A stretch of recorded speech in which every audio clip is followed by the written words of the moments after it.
right.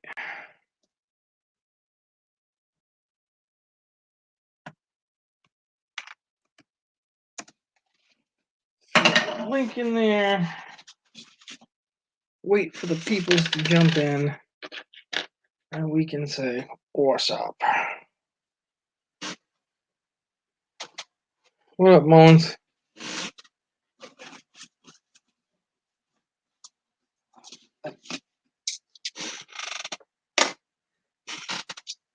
Hey, Mullins, look at this.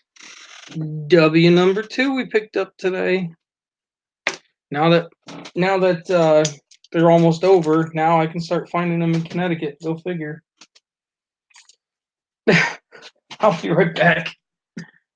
The link is in the channel, so if anybody wants to jump on, click the button and I'll get you in a second.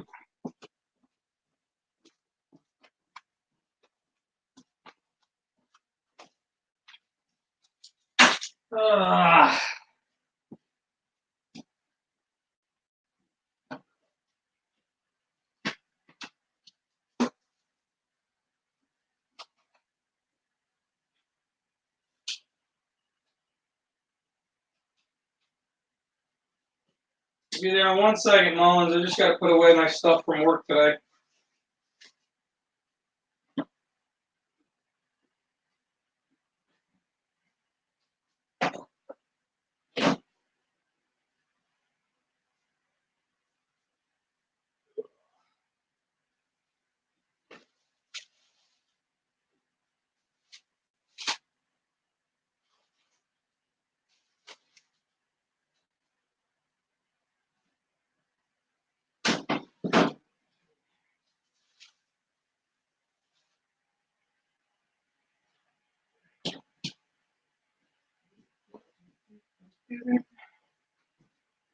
So hopefully everybody had a good day today. At least a not crazy one. Mine was not that terrible. Certainly not bad. Just busy. All right, who did I miss? We got Peter, we got Field Guy, and that is it apparently.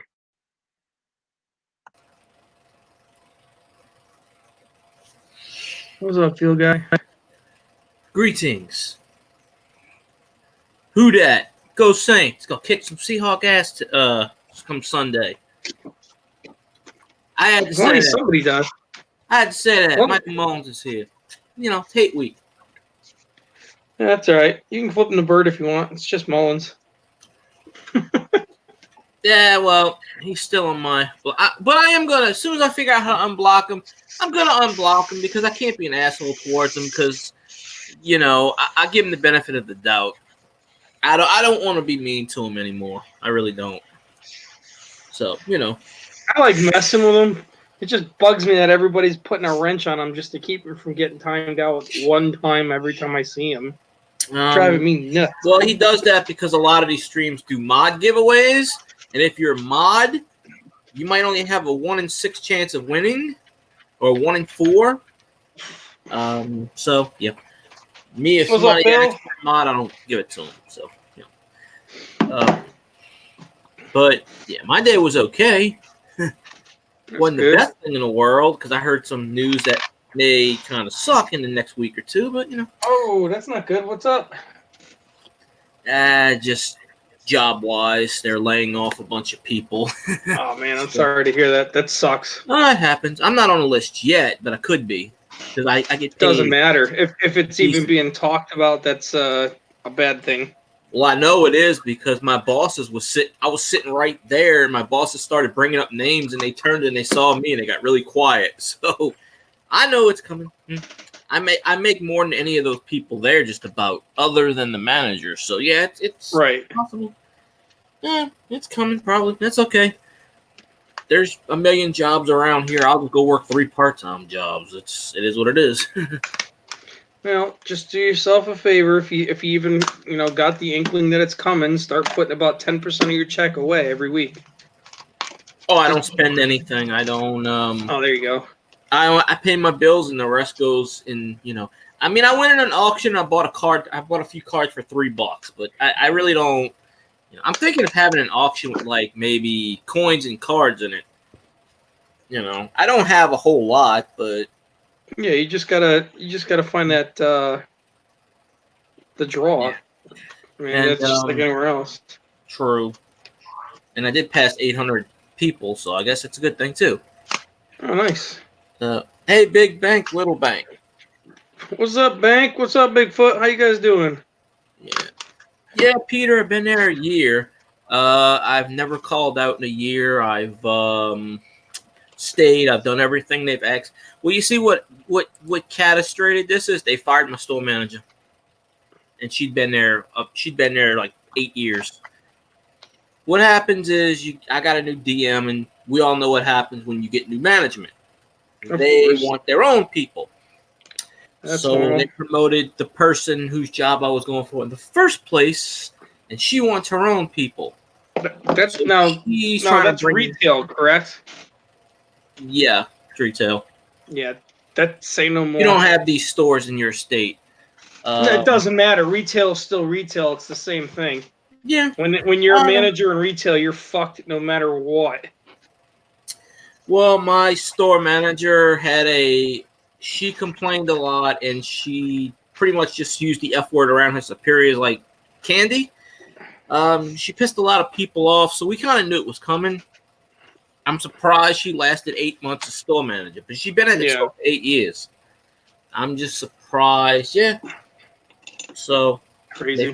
They fired her on a date I wasn't there, so that's why it pissed me. And then when I called my DM to talk about it, he hung up on me. Yeah. I'm like, because I asked him, what's my role in the company? He's like, well, we don't know yet. I'm like, okay. Like, what the fuck? Well, how the hell don't you know? That's your job to know. He don't know. Look, I've been there a year. This is the fourth district manager I've had. That's not uncommon. This company is run by. That's why I avoided retail. It's. Well, I pretty much go wherever they hire me. You need the money. Yeah. I need the money, so it is what it is. So, I'm not going anywhere, Bigfoot. I ain't going nowhere. Well, no, I applied for assistant manager, and they told me, "Oh, you have to be here a year." I said, "I've been here close to a year." But then they hired someone outside the company and made him assistant manager with no experience. And I'm like, right. Really? They still haven't replaced the person. It's funny because the person who got promoted went to another store, was there for 3 months, and she just came back last week. And she's like, did they promote anybody in my absence? I said, no. They said no one's got experience, even though I do. Yeah. So that's not an uncommon chintzy ass method. That's one of the reasons why I got out of retail completely. Just because it was always a lie, it was always a misdirection, it was always an excuse. Well, I mean, mostly it's either retail or fast food down here. There's really not a whole lot that I've been trying for 10 years to get this job right down the street at a hospital. Housekeeping, I know like 8 people there. I know my coworker just got hired there, for housekeeping and stuff. They start you at $13 an hour. I said, well, I've been trying for years, like literally 10 years. I put in an application every 6 months there. I know the guy that does the hiring, and I still can't get on. So I'm like, what? Don't know. Gotta love it. Yep. See my new find of the day? You found another one? Yes, sir. I haven't seen one yet. Yep. I don't think they come to Louisiana. Yeah, I didn't think they came to Connecticut until the last week. Found some other cool, weird ones, though, too. Well, apparently, I guess somebody might have cashed them in somewhere and started spending them. I don't know. Cartel de Balboa. Yeah. That looks like the Balboa coin in 1968. 2008. Oh. I have this 1968 Balboa coin. I have 2 of them, actually. It's supposedly worth like $100, but I don't know. See, and then I have a 2003 Balboa. My friend went to all kinds of My friend went to his cruise last week. And he came I know, back that's and brought me a few pesos from Mexico. One's a $1 one and one's a $2 one. No, this was the cool one that I found. I thought this was kind of awesome. I've never found one of these before. The Republic of France. Look, it's Joan of Arc, I think. Yeah, it's the Republic of France. It's a 1 franc, circa 1960. Oh, that's got to be silver. That's what it looks like. I was gonna wait till Al talked to me because I figured Al would know. I think it's a 40%er. I'm sure he's up somewhere. It's only 11:30 here. I mean, Yeah. I don't know what time zone he's in. He's with me. Oh, He's in I'm upstate an New hour York. behind. It's 11:30 here. Yeah. It's still yesterday. Well, yesterday for you. Yeah, pretty much. It's still Tuesday. But For yeah, I another thought that was 21 kind of minutes. cool because I think that's silver. That ain't too bad. I haven't really found anything in a coin store. Last 10 times I go to Walmart for the coin store. They've been using it, so I haven't really found anything. But Al, get on the damn stream.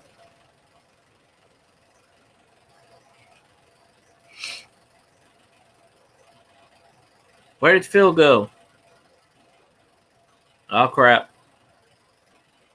All right, well, I think Phil's gone. Oh, I don't know. Okay, I guess I get to take over Phil's stream, right? Okay, who's got questions? This is like the second time I get to take over someone's stream this week. Or are we still on the air?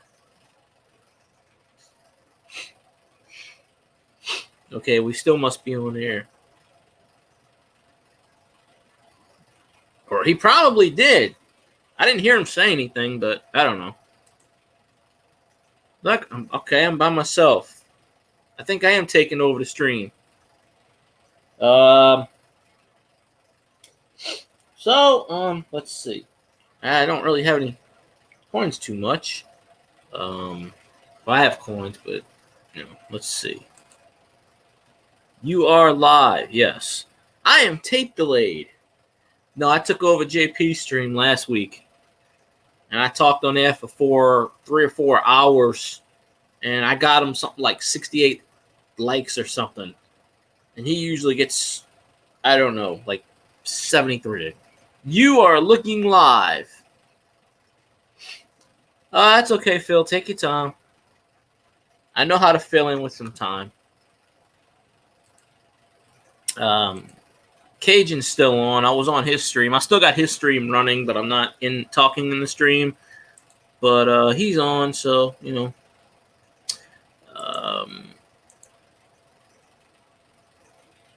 I won a box. I did a video where I won a box, and I got a bunch of hits. I got all these cards that were hits. Like see Ozzie Smith stuff. I'll turn this into a card show very soon if Phil doesn't come back. Or my favorite one, the Tom Glavine John Smoltz reverse. So, or a really cool card I never knew existed, if I could find it.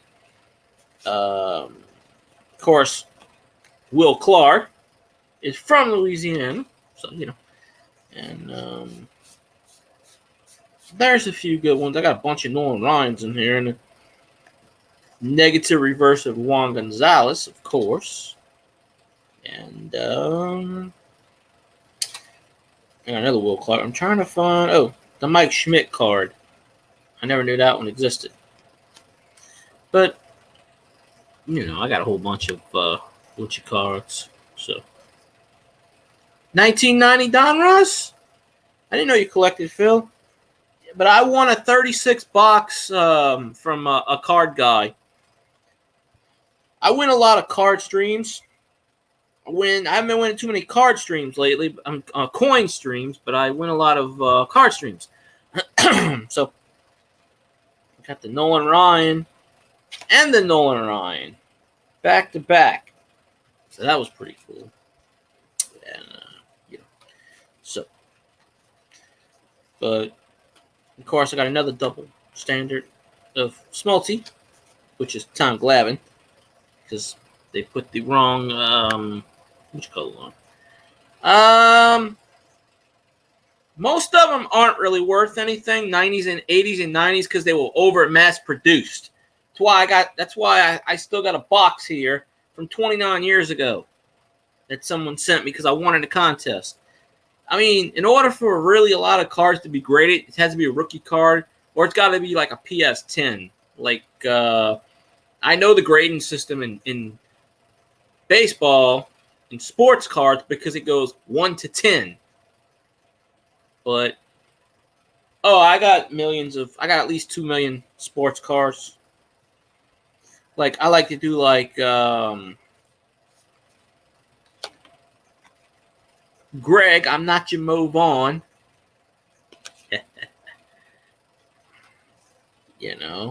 Sweet Lou Whitaker, of course. And of course, no card set would be complete without the checklist. Because, God forbid, you need a checklist.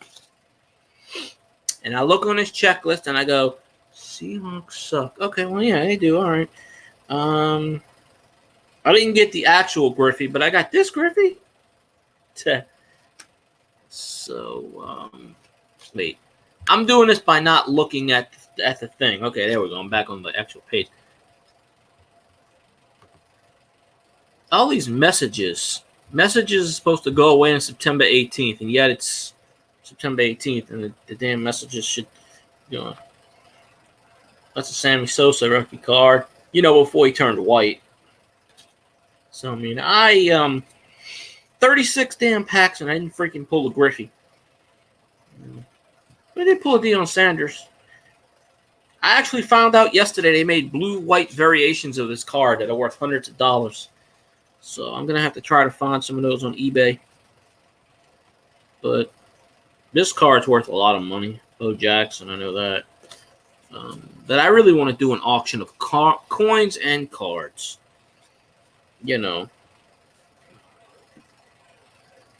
Me, I will get you. I think I'm turning Phil's stream into a card community section. Amy, say hi already. Craig Griffey. Oh, I know that. I know the one, Big Bank. Yeah, I know that one. Bernie Williams, rookie card. No major league experience. Sosa card is worth a couple of dollars, I think. It's not really... I don't know. And then I got a few Kirby Puckets that Elvis said he was going to buy.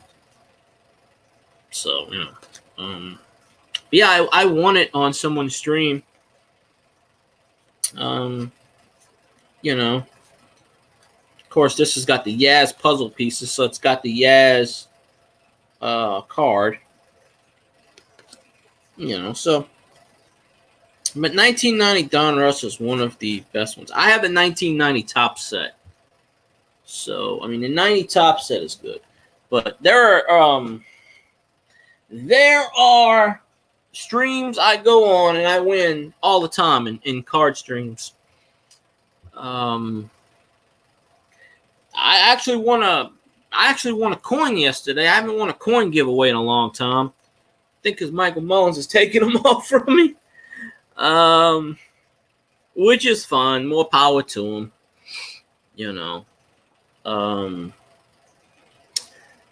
So it is what it is. Still got. I wonder who's left. I had to pause the what-you-call-it. Well, we know where Inkman is. He's in Cajun stream. All right, I'm back. That was Good retarded. boy. Scared the shit out of me. Dude, I had to completely restart my computer. It just would not load StreamYards at all. Oh, I was like, what the hell happened to Phil? He took off on me. Yeah, it was pissing me off. I don't know I didn't why I mean did to. that. I didn't mean to commentate your stream though. No, it's all good, man. Feel free, go for it. Hmm.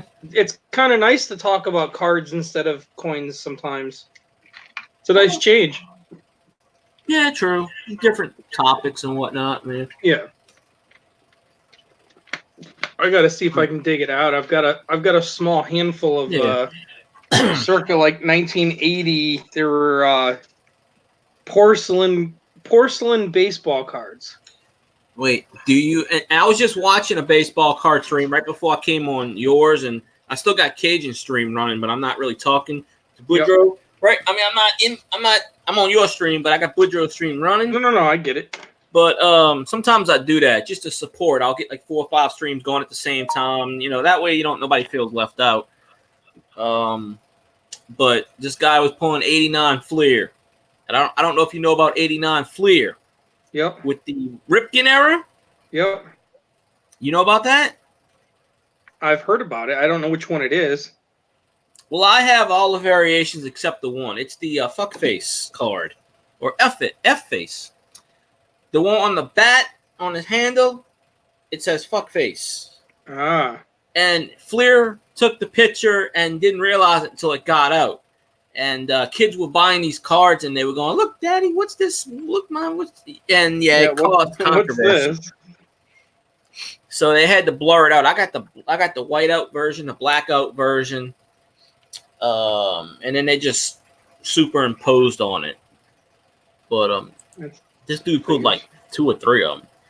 YouTube is one big glitch. They're changing so much crap. They're getting rid of the messages. They're changing this. They're screwing around with everything. They need to stop this crap. Because if you add 3 people, they take away 4. It's just a big... If you watch my streams enough, you know I've dedicated videos to just, like, yelling at YouTube. I tell Google they suck every day.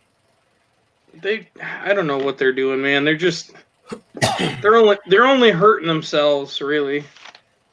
They don't really care too much because it's like, long as they still got their PewDiePies and their the big ones, you know, they don't care. There's this Madden YouTuber. He does a 10-minute video. He does a 10-minute video and he's got 12 ads on a 10-minute video. Every 35 seconds, an ad pops up. I told him, I said, dude, you don't need that many ads on your video. He's like, well, I gotta make money. I said, how much do you need? You have almost 2 million subscribers. How much money do you need? You're just going to turn people off from watching your content. I mean, 12 ads in a 10-minute video. I don't know why people... And then he said, oh, no, YouTube does that. I don't have no control over that. Bullshit. Like, bullshit. You choose it. Yeah, I'm like, bullshit. You can choose how many you can put in there. Yep, you choose how many, and you choose where, and you choose the type of ad. Yeah, he puts in every 30 seconds. It's 2 minutes into a video, and I watched six freaking ads already. And I'm like, dude, I told him, I said, nah, I'm just getting off your channel. I'm not watching it anymore. Yeah. He's got like, he's got the one Frank silver up to 1920. Got it. So the 1960 is not silver. Oh yeah, I didn't know that.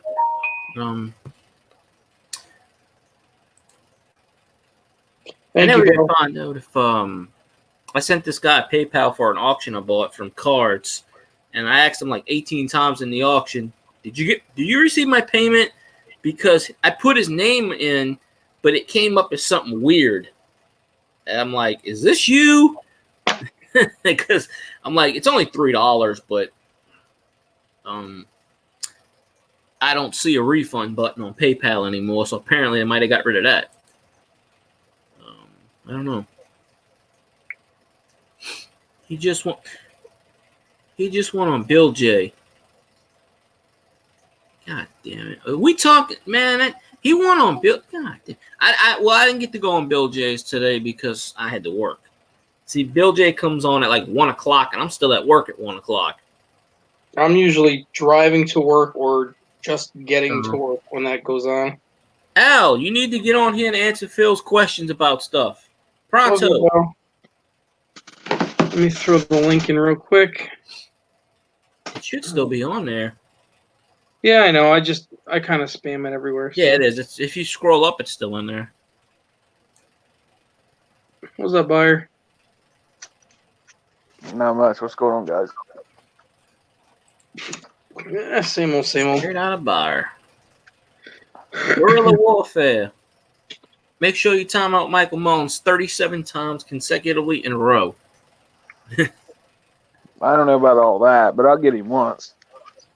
Well, I can't see him, so I can't hit him. Why can't you see him? Oh, I blocked him months ago. He's a menace to me. But I might unblock him because it's hate week and we're playing his team, Seattle. So I need to talk trash to him for a while. So I'm going to unblock him tomorrow and we're going to have some fun. I can't time him out because he's got a wrench. Of course you can't time him out. I don't think he does. I thought I took it Phil away. took his wrench away. Nope. I just clicked on his name, Michael Mullins, wrench. Ed, are you following me? That's weird. What the heck? What up, Bigfoot? Let me make sure that's all right because I don't recall that being there. Phil never did give his wrench back, so I don't know. Somebody's sabotaging him. 12:39 a.m. He said, "Be right back." He got a wrench. Hello, buyers. Oh, Al. Oh, he might have got a wrench from someone else's channel because that's what he does. Now he got a wrench. Yeah, I gave it back to him yesterday because everybody was hammering him so bad. Hi, Bigfoot. I really don't have any interest in banning him. I was actually joking in Big T stream about that. Big T's Trust like, me, we're he not doesn't have a talking wrench right about now. that. Hi, Big Bank. What's up, Big Bank? Okay. So what questions are we talking about? Hmm? Well, I found this today, and I was wondering if there was a silver content. On what? On what?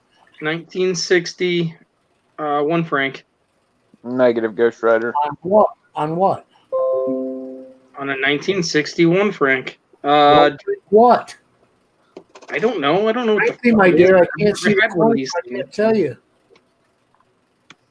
Open your eyes, Al. It's on the screen. No, it's not. All I see is a quarter. That's That the is coin. That's not a quarter. That's a French. Oh, he's got wicked delay or something going on then. Let me go to StreamYards. No, it's not. It's nickel. It's Republic of Italy, francs. Italiana. It's France. He just said it was a Oh, French. it's Francais. Okay, Francais. That's France. I don't know the denomination, but it's a French. It's Well, 1 franc. That's the franc, denomination. which is no longer in service anymore. But no, it's not a silver. I was just curious. I found it today. I thought it was kind of cool. I can look it up real quick for you. But Maybe Yeah, it's it's all right. aluminum. It was just cool. I found it. Thought it was awesome. Would you get it in pocket change or In a box. box? Okay. I've been finding a Did you lot of hunt these. Did you hunt that other box of quarters you had the other night? There's like multiple countries that are francs, so you have to really know which country it is. Yeah. It's like the euro. The front. No, the euro is completely different. Yeah, I did 2 new boxes tonight alone at work, bud. The euro is worthless, basically. No, actually, it's worth more than American money. I don't know. They keep saying it's ruining the economy over there, so I don't know. Actually, no, it's not. It's actually more than the British pound. Yeah, it's doing better than us right now. 1 franc. It's worth Everything is better than the American dollar. No. No. The Japanese yen ain't worth a flying shit here. 18 cents it's worth. It's made of nickel. Okay, it's not copper. It's all nickel. So it's worth money for being nickel, Ooh. but not monetary. Worth the whole 5 cents. You know, it's like the Canadian nickels. You know, they're all, everything before a certain date is pure nickel, 999. Yeah. Nickel, you know, they use for warheads and shit like that. Yep. Okay. Well, that's something you might want to keep for wartime, our next war. Al's a pretty fart smeller. But anyways, 1960 they minted, which is the first year of that 1 franc, 406 million. Golly. Yeah, and every year after that, they only made like 40 million, 30 million. There's one year that's worth about $10. Only got 63,000 made. Class Yeah, A. like I said, it's just something different that I found today. Yep. No, a lot of the European countries after World War II, which I said in my video if you were watching, was poor. They were broke because Germany raped them. Yep. So they had to make stuff on whatever they could make it on. They made it in zinc. They made it in aluminum. You'll see a lot of French and Italian coins made of aluminum. Germany, Austria. Then they made them in pure zinc, no copper coating. But yeah, it's cool. I got one of them anyways, but It's definitely different, that's for sure. Yeah, I was just like, oh, that's cool. I never found one of those before. of course the monetary value don't count anymore because they changed to the Euro program. Right.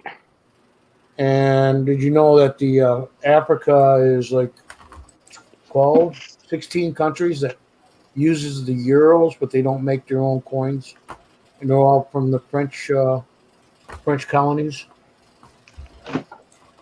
I heard about that. I just didn't really know if it was true or not. He is indeed a fart smeller. Well, when it comes to foreign, I'm kind of like, yeah, I'm I'm learning stuff every day. I'm putting these videos out too. Yep. Every time I put one of the videos up, because I'm doing the fun facts. I'm not getting right into the coin. This coin's this, and this diameter.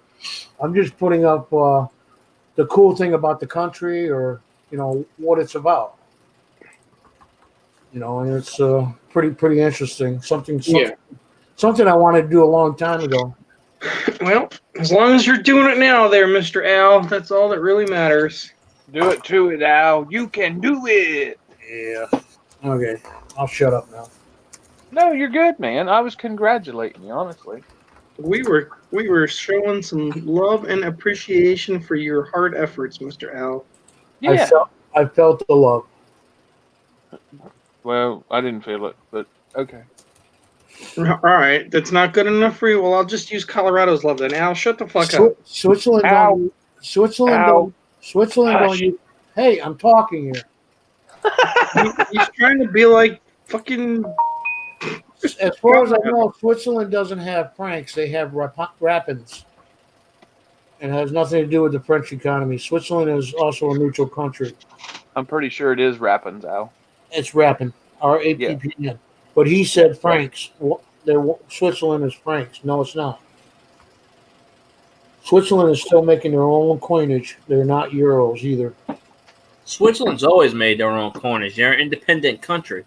Yeah, they're right. If you look at Switzerland, they're in the middle of all the countries that went to the European program. They pretty much, since World War II, said, fuck everyone. We're our own country. We don't want you. That's why everybody that's why they do their money laundering through Switzerland, because they're neutral and they don't care about anything. Yep. Right. They don't take sides on anything. That's why everybody puts their money in a Swiss bank account. Why the Germans did it. Yeah. Switzerland's like, we don't give a shit. We don't care. Just give us your money. Yeah, Bill. That's where all my money goes, to Switzerland. If I was rich, we go there too. You know what? Even that's not even protected. Not anymore. Not like it was back in the day. Not since the 80s. Yeah, you've been watching too much 007 if you think that's true. Switzerland. Let's take a tour of Switzerland. Yeah, Switzerland has never changed they've always been a neutral country and always been protected. That's what happens when you kiss everybody's ass. They do have francs. I take that back. You better Did they have Rappins at one time? No, they still use rappins, but they're like pennies. Okay. Okay, and then they do have Franks, but I don't remember. I don't know if I have a Switzerland Frank. Maybe I do. I think I they're don't know all. if you do either. Most of them are silver. I don't know. Is it? Uh, that one looks like it might be. I don't know. Is it? I don't know. I'm looking. Tell us, oh smart feller. See, I have to talk when I'm working. Right. That makes sense. It lets certain thoughts escape the brain. That way you don't get vapor locked. Yeah, I don't have to talk while I'm working. Bill, I just watch apologize. videos while I work. They do use Franks, but they use Rapids for. That's the only denomination I really remember. I don't think I had. I have some Switzerland.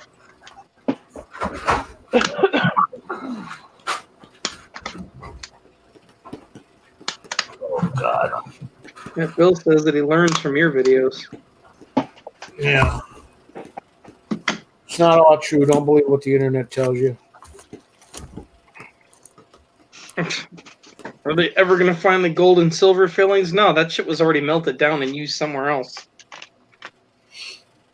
What fillings?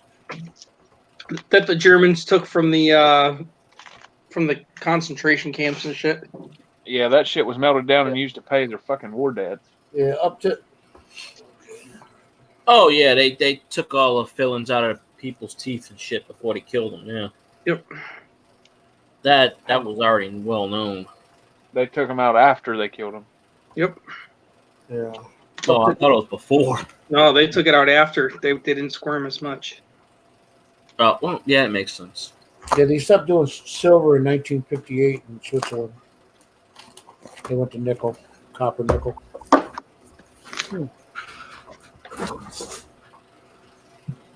Well, Bill says, "Listen to me, Al."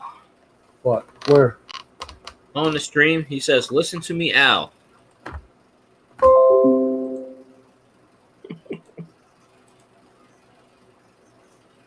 B mint mark. Yes, they all have a B mint mark.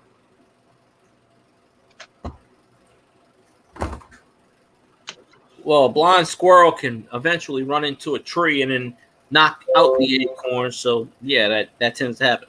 Squirrels are a pain in my ass. They chew my backyard up like no one's business. If I had a BB gun, I would just pick them things off one by one. Want to hear something funny? My dad got tired of eating his garden, his little flower bed. He put those glue traps in there. Just I can tell you one. like I a can tell you mouse. one that'll kill every squirrel within 50 miles of your house. And I guarantee you, Phil has it in his horse barn as we speak. I think I already know where you're going. Fly powder. Yep. You mix that shit with peanut butter, it'll kill them deader than a hammer. It shuts their nervous system down. Oh, this neighborhood's overrun by squirrels. Literally, my backyard has got so Yeah. many divots in it. I Go fill get yourself divots some up. fly powder. They dig. You know them squirrels? They dig in there and they dig, especially after you cut the grass. They dig. I'm banging on a window and them fuckers are looking at me and I'm like, there's like a whole bunch of them, like 6 of them. Like, get out my damn yard. And they climb up on a tree. One of them got stuck in the flue, went right down my chimney. I'm like, you little bastards. If I get people that, get a hold of me in the off trapping season or I can't get to them right quick, that's what I tell them, Phil. Fly powder, Mountain Dew, fly powder, and fucking peanut butter, what the fuck ever. Whatever that critter will eat, it'll be dead with its nose in that pan in the morning. Yep. I was trying to be funny. I You don't necessarily want to kill squirrels. I just want to shoot them. Just If you're going to shoot them, you got a squirrel- you got a you're going to squirrel- shoot them, you're going to kill them. Because if you shoot them with a steel BB, they'll Yeah. get infection and die. If you shoot them with lead, you're going to kill them 6 months from now from lead poisoning. Yeah. So you might as well just shoot them in the face and get it over with. So if you use a glue trap, they can run around with their attached to their balls, and it's funny as ass. That's what I was trying to say. It was a funny joke, but it's true.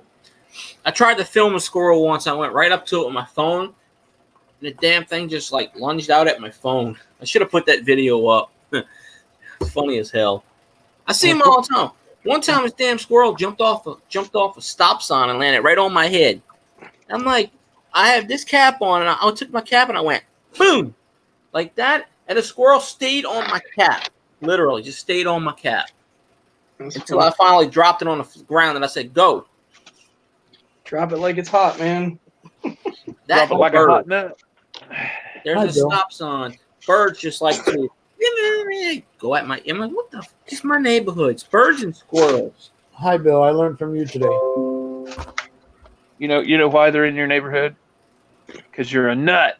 Because there is nuts in the neighborhood, right? Yep. Well, considering the name of the neighborhood is called Forest Manor, and it's named after English streets, all squirrels carry rabies. I'm pretty certain of that. No, they don't. No. Well, maybe some do. I don't know. You're but they fucking nuts if you think that. They I do don't know. bite. They do bite. I have eaten Squirrels, it before, so I really don't. squirrels physically can't carry rabies because their body temperature is too high. Oh, never knew that. Yeah, deer can't. Deer can get CWD, chronic wasting disease. The only thing that can carry rabies is like dogs, cats, coons, possums, shit like that. Coons. I've seen possums before. That's Oh, what yeah. I just said. Coons and possums. Coon. AECP. ECP. What's up, ECP? Yeah. How? There ain't a fart smeller in this stream that knows these critters better than I do. You know, Yeah, I'll have to give him. I gotta give him that one.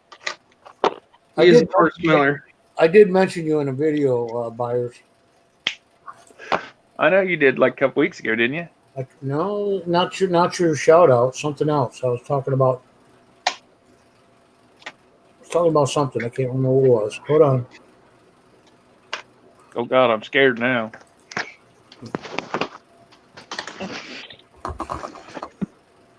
I gotta go back and look now.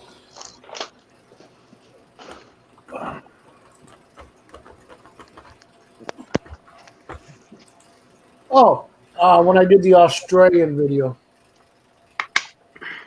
for the Australian coins, Yeah. yeah, I mentioned your name in there, loud and proud. Yep, fart smeller. Okay, fine. So Pellet gun. you're welcome. I gave you another shout out, and you didn't even know it. Thank you. You know I how don't know I what it's shout? for, but You know how I shout myself out in videos? It's very easy. my There we name's go. Phil. There's my shout out. I just do that 15 times in a stream. They'll figure it out. He didn't hear what I said, did he, Phil? Don't Phil be said so. what?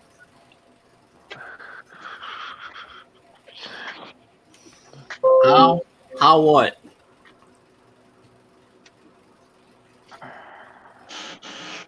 How? Oh, Yeah, I like using the 22 to shoot out the squirrel's eyes. That's kind of Bill missed the punchline. Phil is the punchline. No. No, you was the punchline in that one. yeah. What's new there? Is there anything new in that? No.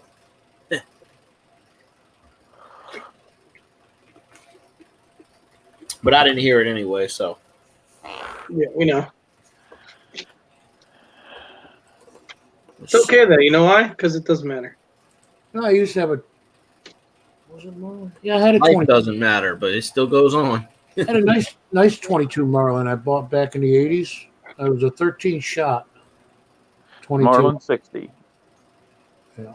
22, and then it held 14 long, I think. Yeah, it was called a Marlin 60. Marlin Model 60. Yeah, that was back in the 80s. They still make them. They've made like 14 bazillion of them rifles. That was back when actual stores sold weapons, shotguns and rifles. Yep, back in the bazillion days. I'm gonna Mm-hmm. jump off cam, but I'm still gonna be here. And There then we go. Yeah. That way you don't have to stare at my ugly face all night again. I got a feeling. There we go. Now I fit in.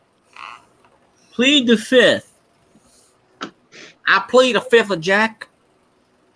No. I got yelled at yesterday, so I figured, what the hell? Yelled at by who? doesn't matter. You'll have to go watch the video. Yelled at on your stream Yeah. by a person? By another community member, yeah. Is this somebody that's on my shit list? No, No. Wait, yeah? not yet. No. No. You don't know because I just added 2 more people to my shit list. Well, all I'm gonna say is don't go to like an hour and 1 minute into the video because it doesn't start there. Wink, wink. This is last night's stream? Correct. Gotta be Cajun. Nope. Really? Nah, it can't be Boudreaux. Boudreaux's awesome.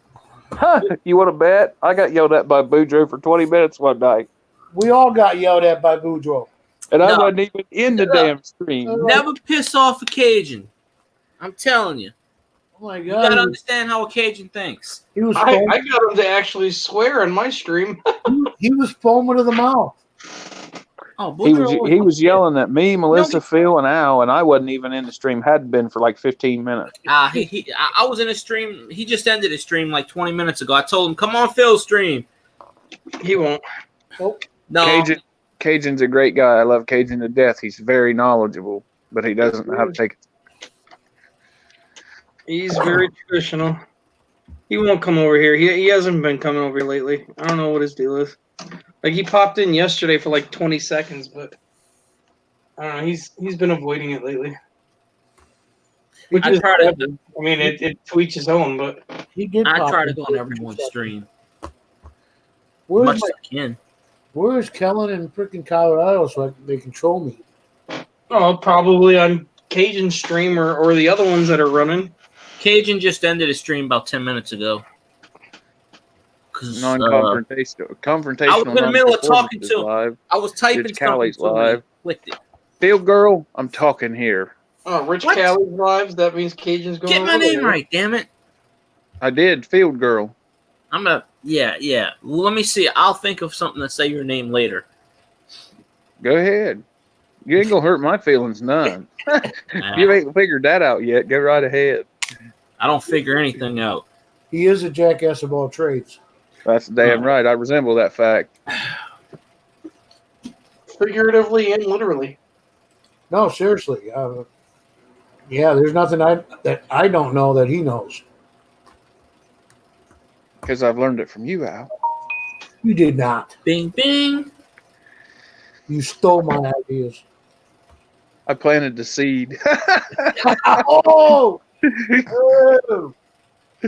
I had to. Start. I had to pull that card. He blew. Fucking Smurf. Oh, craps. Did you say you're having cramps? No, I said, oh, craps. Oh, craps. Okay. He's got crabs, is what he said. I don't know. You could turn that I heard into clearly something about crabs. Hey, if he's got crabs, let's go for dinner, Al. Speaking of crabs, you want to laugh about a story about crabs? I got a good one for you. And yes, I'm talking about the ones that are on your genitals. Nope. That's what we assumed you were talking about in the first place. Kerosene, okay, kerosene does work very harshly. Rubbing alcohol works. I had a friend of mine. He was a unique guy, let me tell you. And I'll never forget sitting outside of the tattoo parlor because it was like next to my karate school that I taught at. And we were just sitting outside bullshit. And next thing you know, he comes over and he goes, dude, I got crabs. You want to see them? I'm like, what? He goes, seriously, I got fucking crabs, dude. I got to show you this shit. Check this out. You ever seen somebody with crabs? They're huge. And I'm like, yeah, sure, whatever, you know? Like, just to shut him up. Phil's being neutral. Shit, he drops his fly, right? And he starts to pull down his pants. That motherfucker's got a 1-inch giant fucking crab tattooed right above his junk. With a crown on it. Jet fuel. No freaking way in hell. The king of crabs. And He had a crab with a fucking crown on it, tattooed right above his junk. Bigfoot, kerosene was bad enough, but jet fuel? Hell no. 07, how you doing, buddy? And I'm not even kidding. After that happened, we had some random lady that was walking by to us, and she heard our conversation. And then we have a picture of him with his fucking fly out, and from a distance, and you got this lady like completely hunched over, looking at his junk, checking out his fucking tattoo. Wow. Oh yeah, it's just the funniest picture in the world, and we ended up fucking putting it on his grave in his casket with him, just because he took such great pride in that moment in life. Wow. Random. You ever wonder what it looks like showing a woman when you got crabs? Here's the picture. I got proof. Hi, Seven Wonders. Yeah, you might want to stay out of that one.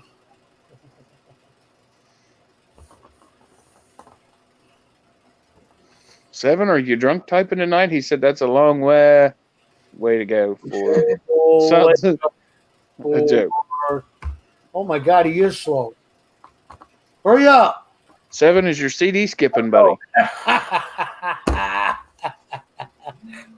That was funny. It was a good time, though, man. Get up God here. rest that kid's soul. He was a hell of a dude. Get up here on the panel, Seven. He died way too young. Bigfoot said, "Well, the Navy boys' last resort at port." Yeah, but they actually have the real ones that move around. Seven said, "I'm about to time myself out. I can't time you out, so you got to do that your damn self." I could just only imagine.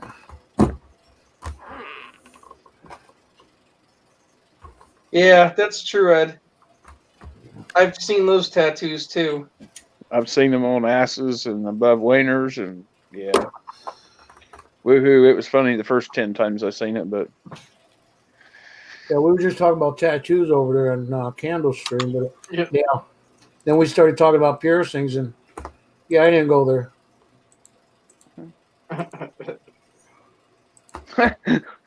Al is the Prince Albert of the bunch. Well, like Ed said, tattooed on the penis, whatever your name, that's a bad joke too. Seven said, "I'm starting to think I have too many fingers."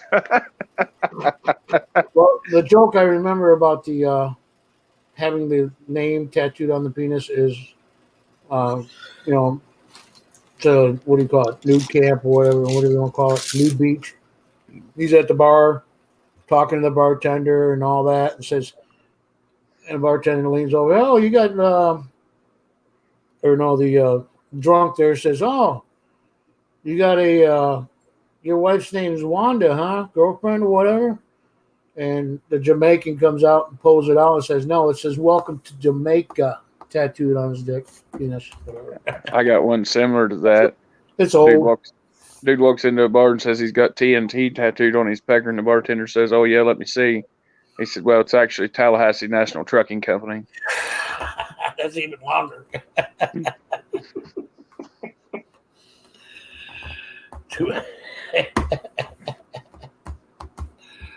Oh God. Oh boy, oh boy. And you know what gets me? I learned all these jokes when I was in the Boy Scouts. Yeah, me too. It started out as his dick was the bomb, TNT, and no, it's Tallahassee National Trucking Company. Mm-mm-mm. Nope, no tats on little Seven. Not gonna happen. What? No Seven tattoos. I Get got Seven tattooed on your wiener. That way you can say it's 7 inches long. no tattoos on Odie's either. I got enough scars. I don't need any more marks on my body. I'm still trying to figure out how I'm gonna mess with the scars that I got to make the tattoos make them look funny. Mm-hmm. I've seen some pretty good ones where they like tattooed the design into the scar itself, so it looks like the drawing is actually like stitching you up, or it's some kind of theme to go with it, depending on what it looked like. Tattoo is tattooing your stitches or something like that. Yeah. Yep. There's all kinds of ones like that, and some of them are really fucking clever.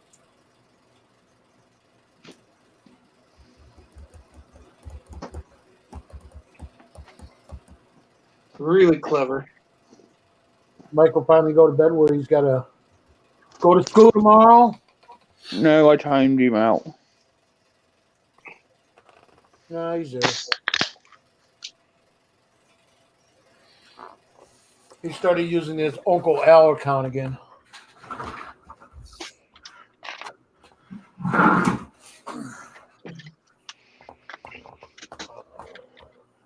Damn field girl got all quiet on us. It's because he's muted. I'm eating a cookie. Do you want to hear me chew? I want a damn cookie. That's what I want. That's not what he's eating. He's eating cock. Cock sandwich. Cookie. See, I told you it was a cock sandwich. It's got nuts in it. That's what I thought he said too. No, it's a cookie. Cock and Maybe, ball. it may be shaped in that, but it's cookie. It's got nuts. You're eating a cock. Get out of here. It's a nutter butter. Yeah, if you can drink that. It's a butter of the nut. It's not butter. Yep. See, he said. No I can comment. say anything. He translated for me. That's a Walmart cookie. Chips Ahoy. It's still a Walmart cookie. It does have nuts in it. Every cookie's a Walmart cookie. No, I worked there. That's true. That's a Walmart cookie. I worked at Walmart 2 years ago. Fuck Walmart. They suck. Did you work in the Walmart freezer distribution center? Actually, No. their Hershey's chocolate chip cookie, whatever that they do on the produce, that's awesome. Triple chocolate. That cookie you're eating was probably froze for almost a year before they put it on the shelf. That's all right. It was still good. Probably. I know so. See, then they put price of like $5 or $6 on it because they had to cover all the storage fees. Yep. I worked in the bakery at Walmart for a while until they moved me around. But I would look at the expiration date. I had the same idea. I was like, when the hell did they make these cookies? Oh, they're fresh. And I'm thinking, fresh my ass. They made that before I was born. The only You thing know, that's fresh we throw all that there stuff that's away at night, semi-fresh too. is the produce. We chunked that stuff in the dumpster, locked it up. The dumpsters were locked. You know, so people wouldn't grab the shit out of it and try to return it and get money. I'd throw away like 6 baskets full of cakes and cookies and all kinds of crap. Mm-hmm. They're like, oh, can't you donate it to the homeless? No, because they come in and they go, oh, I need to return this. Mm-hmm. And you know, you can return anything at Walmart 3 times in a month without no receipt. No, they'll just say, here you go. Even if you didn't buy it there, they go, here you go. When I worked up here at DC, we'd get cases of hamburger that was damaged, and these are 50-pound tubes of hamburger. And like 2 rolls out of the case wouldn't be damaged. They wouldn't even donate that, considering they're bulk packed and you couldn't return it anyway, but they still wouldn't do it. Yep, they throw everything in the trash. Yep. They sent all the meat, vegetables to Dome's dog food and ground it for dog food. Well, there are so many dumpster dive videos on YouTube because apparently, I don't know. Like I said, the one I worked at, it was locked. But apparently, there's a lot of Walmarts that don't have locked dumpsters, and people just jump in there and grab all kinds of food, boxes, food, all kinds of food. They go, "Oh, we're going shopping," and they jump in the dumpster. You know, after the hurricane, they back up the trucks to Albertsons and all that, dump trucks. You want to talk about getting some food? Yeah. Yeah, I'll pass on the whole dumpster diving. Yeah, and there is a whole huge community of dumpster diving videos. Oh, I know there is. Oh yeah, there's one. I forget the person's name. They got something like 18 million subscribers.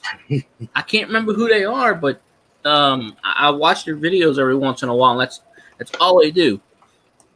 Yeah. Whatever's in the dumpster, if they can sell it, they sell it. And of course, the cops always bug the hell out of them. And they go, you know, it's not illegal. It's not really illegal, but then the cops can tell you, hey, stop that. Yeah, it's not illegal. It's the same thing with Goodwill stores, and that's why they break everything. so you can't have it. But Yep. I used to dumpster dive that all the time and get some good shit out of it down in Florida. Yeah, I'd have no problem breaking shit. Come here. Break some glass. I do that at my job sometimes. We break stuff. But we don't have a dumpster. We load everything on the truck, and then they sort it, and then they go, okay, well, this isn't broken too badly. We can sell it. Well, good. They also Goodwill. They don't keep cell phones either. They all go in the trash too. They snap. Uh-huh. And The Goodwill by me has a dumpster. for a scrapper, it don't matter if it's broken as long as you get the damn shit out of it. That's right. Oh, yeah. But instead of giving it to the so-called third world countries that here donate this, optical glasses, things like that. No, they don't do that. They're Goodwill. Oh, I know somebody one time that wanted to donate a mattress. It was still in the wrap and it was basically new, but it was a couple of years old. Oh, we don't take that. Garbage. Nope. Might Brand have, new. might have bed bugs, might have lice, might have all kinds of shit. They won't take it. Yep. But it was in the original plastic, Don't matter. and they were like, nope. Seven, Use get your phone mattress, up they here. will not take it. No. No, you got to respect them on that one. That one, there's too many health hazards. They don't take refrigerators either. Yeah, the one down here does. Yeah, the one by me is very, very, very strict. Yeah, we can't take refrigerators in unless the compressor is actually decompressed. Yeah, you don't want the Freon. Then then they'll accept it. But if you bring it in still intact, they won't accept it. No, it's dangerous chemical. It can leak. You know how Yeah, when I just take bolt cutters and just cut it and spread it to the ceiling. Who cares? when I was scrapping and I'd get refrigerators, freezers, whatever, air conditioners, I'd used to stack them over here across the road from my house and let the kids pelt them with 22 rifles. Yep. Seven Wonders, it's sometimes if it's a health risk and all that, they don't. There's no freebies out to the side of the road for you. Right to the dumpster.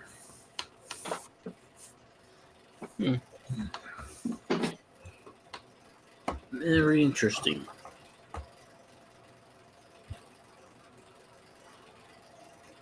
Yeah, he said Craigslist. CL. Yeah. 7, you're gonna get on panel so you can laugh. Put your ass up here. I'm trying to talk to him nice, Al. 7, just get your ass up there. That's not right. fucking nice, Al. That was 7, get your ass up there. That's an interesting way to get some money on a panel. that was wild. Bigfoot said, I like dumpster diving. If you ever had really been hungry, a dumpster dive is not beneath Bigfoot. I ain't got pride, class, no shame. Friends, nobody loves me anyway. Bullshit, we love you, Bigfoot. Hey, if I see a Pop-Tart in there, I'm going to go in there, okay? 7 said, okay, I'll try. Jump on Everybody, welcome 7 inches to the live stream. What the hell? Why did he come up?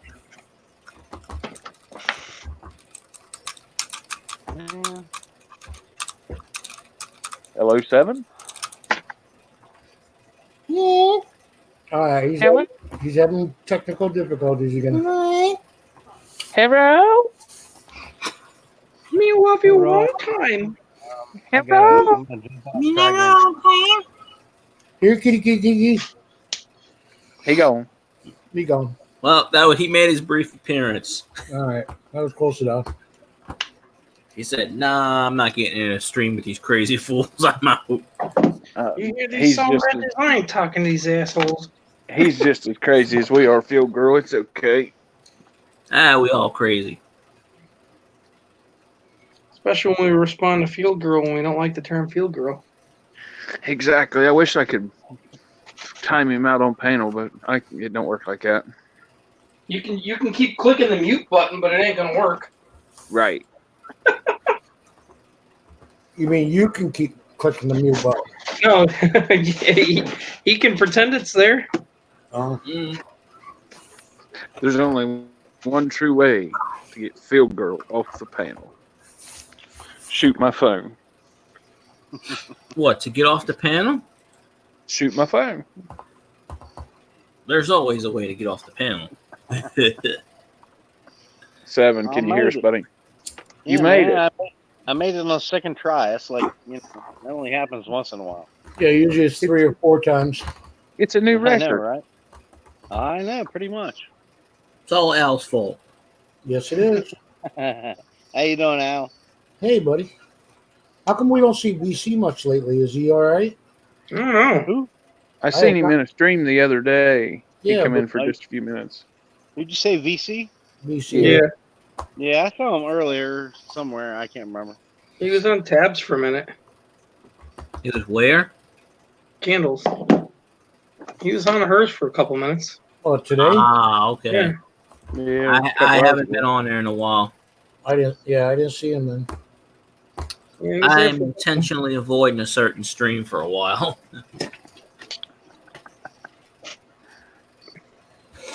Is that part of your shit list? Not that person. No. Not that particular person. Someone in that person range. Why are you scared to say it, Phil girl? Just fucking say it. No.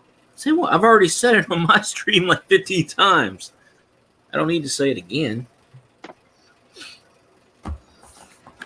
Oh, boy. I could, but I'm not commandeering Phil's stream. I played the film. Anyway, 7. How's 7? Shut up, 7. In there. How's the coon situation? I'm only seeing them about once every 3 or 4 nights now because I've been, doing what you said. I pick up the food when they're done eating. And, Yeah. I put all the bird food away where they can't get to that. Yep. Yeah, so now pretty much the only thing you can get to is like, poisons. So Well, they'll keep coming and checking, until they figure out shit's going, and then they'll fucking roll Yeah. out. I know we go about 3 days and the kitty's water bowl looks clean. I'm like, sweet, they weren't here last night. And then next damn morning, crap, there it is. Just like, friggin' Louisiana sludge. They come in there and wash their hands and try and eat everything, but there ain't nothing. I know, right? Oh, well. Bastards.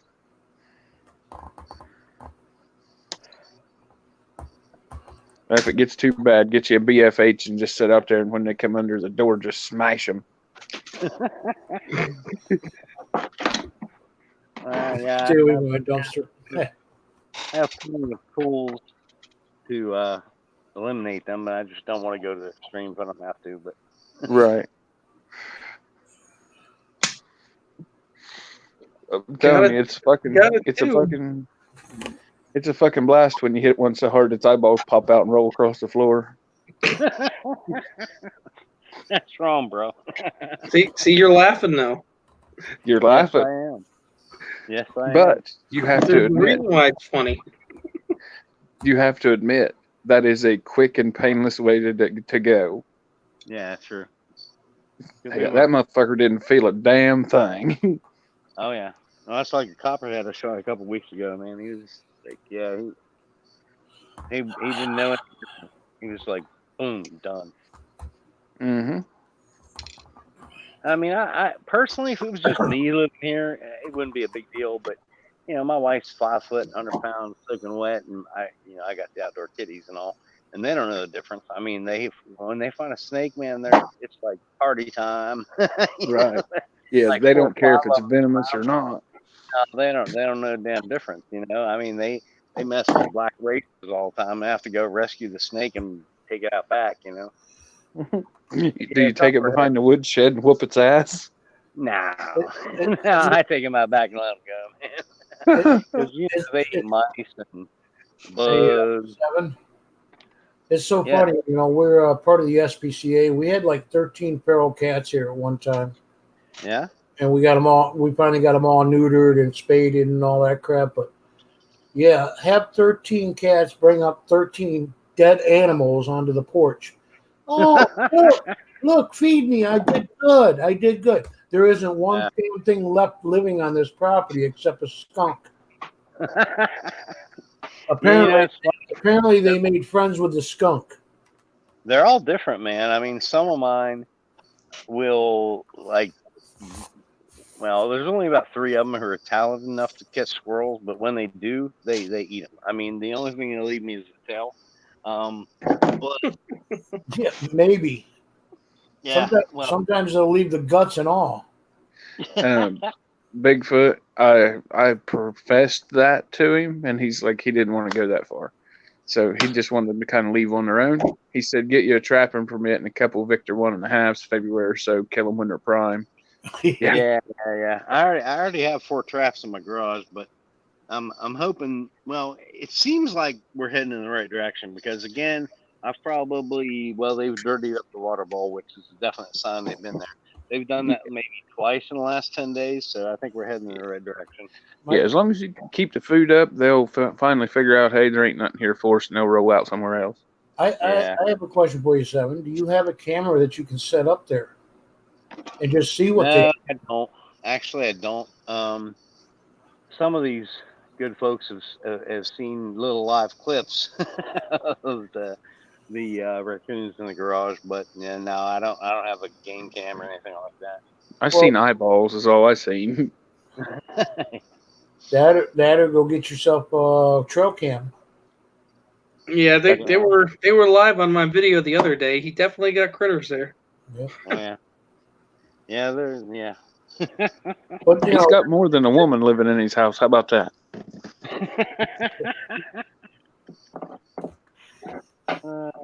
feed me, feed me. Yeah, they're gonna keep coming back. But like you said, they only come back. They only go once and they don't come back, right? It's another one that moves in. Buyers. Well, they won't use that same nesting spot again. Another one might roll in and do it. Another one will roam in and it'll be a whole different ball game. Yeah. And then next time you might have 10 or 12 of them, 7, because 2 females might move in the same nest. Because it seemed like every year we had a camp out, on a creek, creek, however you want to pronounce it. And yeah, every summer we'd go and clean the place out, get it opened up, air it out, and you have to get rid of this raccoon that's in our bathroom area, up underneath the tub and all that from the plumbing. Yep. Wow. Oh, where'd he go? Mhm. He gone. Yeah.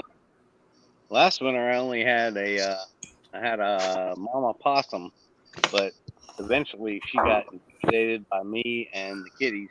But I saw, well, we I don't know if anybody else does this. We tend to keep boxes of electronics, like a TV, for example. It's got a 1-year warranty. I'll throw it up in the top of the garage on a shelf, and after the year passes, I'll recycle the box. But yeah, I went out there one day and I saw this hole in the box. I'm like, what the hell is going on? I went out there and pulled the box, and it definitely felt heavy. And I opened it up. There's a baby possum in there. But Whoops. yeah, I took it out back and let it go. But yeah, I don't know. Mama left that one in a bad spot. Hopefully that's not going to happen by her. Freaking one mama, 4 babies is more than enough for me. I don't want to go through that again, really. Yeah, I can't say I blame you there. Yeah, I've seen 2 and 3 females in one den tree in the same den. Of course, each one of them is 3 or 4 young ones. So Oh no. there'd be a pile of them in there. Well, hopefully we don't have to go through that. Yeah. About the best thing I can keep them critters out of your garage. There's plenty of mothballs around behind the refrigerator, freezer, whatever you got in there that really don't move. Right. They hate to smell mothballs. Coons and possums both do. Interesting. That's cool. Good to know. They don't really mess with the cats because they don't give 2 shits. Cats kind of like a lion. It thinks it rules the whole damn world. Yeah. So it don't bother the cats. But coons and possums hate that shit. Yeah.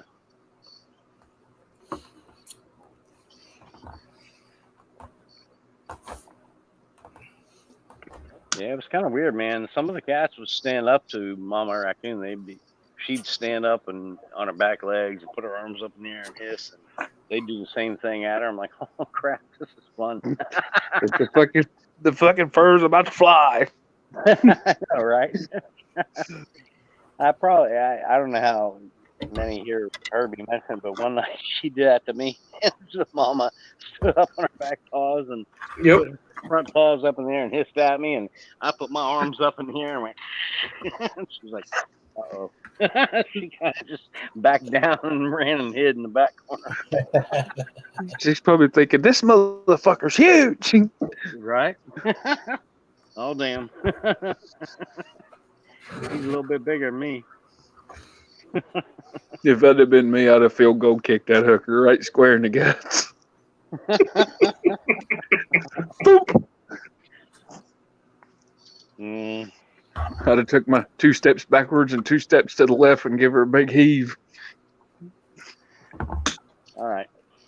I'm going to do my best not to say anything wrong here, but a couple years ago, I was at Walmart wearing coaching shorts, and yeah, you're wondering, why does he tell us this? You'll find out.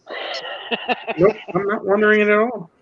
I know, right? Well, my wife and I were shopping, and all of a sudden, there was this little, all right, 7, keep your head, child who was walking in the aisle with his parents, and I said, "Hey, little guy." That's the phrase I use when they're little bastards, and I can't call them little bastards. It's your fucking demon spawn. We'll go with that. So yeah, he looks up at me. I'm like, "Hey, little guy." He looked up at me and looked at my thigh and just spit right on my thigh. And I'm not kidding you. The kid is like, I don't know, 28, 30. Centiliter. And yeah, that is exactly what I wanted to do by her. I wanted to take 2 steps back and just see how far I could fucking kick that little piece of shit. But anyway. Hello, redneck. I can't believe it on my thigh. And I looked at his parents and they're like, "Come on, little turd," and they took him away.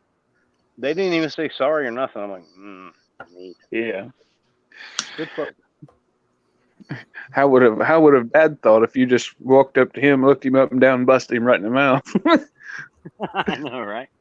They're like, "That's what you fucking get for your kid spitting on me. Get out of here." If I wasn't married and if my wife wasn't there, or either one, that might have happened. But well, anyway. But you got 2 options. I kick a field goal, or I kick you in the balls. You take a choice. I know, right? I kick a field goal with your brat ass kid, or I'm gonna kick you in the fucking teeth. Red, kick his ass out. My wife saw it happen, man. She was grabbing and she's like, Don't do anything. Don't do anything. Just calm down. It's okay. Come on, let's go." Like, oh, yeah, Here's your options. I punt the little bastard and teach him a lesson, or I kick you in the balls, hopefully never giving you the option to make another one of these little bastards. I told you that. Right. I told you. You choose. I told you, Joe, that little bastard is still there. Who, Mullins? Yeah, little bastard's always there. He probably works there now, Al. Oh. Mullins ain't there anymore. What are you talking about? He's on vacation again. Who? What? Oh. Who? Okay. Red. Oh, okay. Yeah, Mullins took a 5-minute vacation. He needs to go to bed. I mean, I've timed him out like 4 times, and I kind of figured he'd get the freaking hint to go to bed. You got school tomorrow, punk. Yeah, they actually legitimately care about you this time. Aw. All right. Take it and run, dude. Text chat, folks. My text chat phone is in the cat food pantry, so I don't see anything y'all are saying. So if you're talking to me, I'm sorry. My text chat phone. Yeah, it's the old phone. Just throw your hand up every now and again and wave at him. That's a good idea. There it went again. Just had a chance to fry a South Carolina refugee. Sounds delicious. Damn palmetto bugs. I don't know how the hell they decided to come to North Carolina, but they're here. They flying by the herds, are they? I don't know. It's not that bad, but for me, I mean, I lived in Charleston for 1 year, and you've all heard the expression, it's a nice place to visit, but wouldn't want to live there. Yeah, that's definitely Charleston, South Carolina. Yeah. It's perfect, but You oh know, God, State of Connecticut too. you know what's worse with palmetto bugs? You can't get rid of what? Crap. those Japanese Beetle? so-called cockroaches. They're black, and they just you can't get rid of them. You can't kill them. You can't get rid of them. Dude, I don't even know guarantee you. what that is now. I don't care what it is, Al. If I can't kill it, I will burn it. Yeah. Orkin. I had Orkin pest control, and every month they'd come and spray the place down. Hose it down, and then the neighbor would have it sprayed down, and then end up back in my house again. Mm. Fly powder. Spiders the same way. Couldn't. They spray the webs and everything, and make sure Yeah, they didn't die. They just kept coming back. You need Yeah, to I take take something. You I take don't something in fucking black ass cockroaches like and roll it in fly powder, they're dead. Yeah, boric acid powder. Oh, you know what else works? Diatomaceous earth, that little Yeah. like ground seashell type stuff without going into too much detail. But yeah, that works. But yeah, I've never seen a black Japanese cockroach. Anyway, but yeah, man, when I lived in Charleston, I sad but true, my wife went to grocery stores. I'm telling you, I'm not even kidding. Every single time you go to a grocery store, you grab a box of take your pick, whatever, off the shelf, and there would usually be a cockroach behind it or a couple of them scattering around. But we also saw mice in there and stuff, and I was like, well, you guys, I think already know my wife's Japanese, and that was like the first year she lived here. She's like, Speaking of one of my favorite trolls, hi, Kellen. Kellen here. What's up, Kellen? Were talking about. I've been talking about you forever. No, not really. Red said, point to the right finger, a pig. What the hell? Elaborate there, Red. Yeah, but what do you say before that? It says you see me or you eye me or You see this? Fuck a pig. Okay, I got that. Better you than me. No. Hey. A bunch of pigs looks like. Looks like Buyer Boys fucked a herd of pigs. I don't know. What the hell is it? One of them did. What's up, Silver Sissy? But Al, no joke, that fly powder that you use. Yeah. Al, go fuck a pig, he said. The fly powder that Phil uses in his barn, if you mix that with anything, whatever critter likes, Everything die. It'll be dead with its nose in it. Guaranteed. Does it work on humans? Yes. Yes. Why? It kills their nervous system. Like it'll shut your nervous system down. Wow. Really? Black powder and what? Fly powder, not black powder. Oh. I don't remember the exact terminology for it, but go to any Tractor Supply, Quality Farm Fleet, and tell them you want fly powder for your horse barn. Fly powder. Yep. And I kind of like Al's idea. Well, Phil would know that anyways because he's got horses and shit. So right.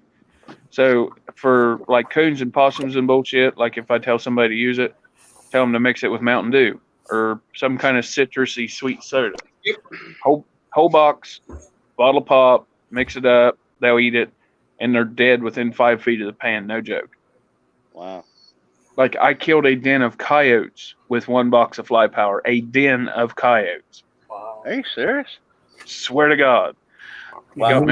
Got me a roadkill deer, mixed that stuff up, smeared it all over the deer. They ate it. They was dead within 5 feet of the dead deer. Wow. After you killed the deer. I didn't kill deer. Oh, he kills a Roadkill. roadkill deer. Deer committed suicide. Yeah. It committed deercide and choked on 20 rifle bullet. I don't know what the fuck happened. Yeah. It happens. It Poor choked deer. on the bumper of a tragic. Buick. Poor deer. No question. It happens. Seven- It was tragic. It was a travesty, but it does happen. You ever seen a Yeah. deer choke on the bumper of a Buick? No, but Yeah, I know what it does to a Kenworth tractor trailer does. There you go. You ever seen one choke on a Kenworth tractor trailer bumper? Oh yeah. Bad. You ever see what it looks like when a deer plays in a gun range of a bunch of guys with fucking automatic grenade launchers? You know what? You know what? Got Boom, boom, pow. I have. chrome bumper was bent all to hell and shit, and the deer walked away. Wow. Yeah, I'll I'll never forget that day. never forget this as long as I'm alive. When I was about 16, we used to play paintball every weekend. And a little doe come bouncing through the middle of the paintball course. You ought to seen 30 rednecks. Everybody shoots at it. Oh, yeah, 30 freaking rednecks with automatic paintball guns just burning this bitch up. A week later, she's still orange. 7, you rock. Laughing my dog off. Laughing out loud. Wait, what? Yeah, you What the who? 7. I lost part of the translation. It says, because I was laughing. I'm sorry. 7, you rock. yeah, 7, you rock, dog. Who said that? Red. He found out what Red. emojis were. So He's playing with emojis now. Now he's spamming. I'm gonna have to. Oh wait, he's blue. Never mind. Hey, Money Maniacs. What's up, money? For some ice, and I'll grab my text chat phone. So I'll be What able up, to see what Money? people are saying. yeah, he said you rock, dog. Shockingly, I don't have a lot to say this time. I'm going to mute myself for a second so I can get some ice and not. Shut your mouth. Shut your mute button off. Yeah, we're gonna start playing charades with emojis now. Fuck that. I ain't no good at charades. No, I don't think we're going to allow that because there's a lot of people who say that we're being highly offensive with our emojis. Yep. And to avoid confrontation, I'm going to veto that conversation. Wait, how You plead the fifth again? Oh, it's right in my name. Yeah. I don't want nobody to get misconstrued that I was, pleading anything else. Yeah. 7 didn't only mute himself, he removed himself. I don't blame him. I'd remove myself too from the stream. Bye, 7. He gone. Bye, 7. I'll see you in a few. Money, you just got to connect your camera or whatever. No. I was working on it. L.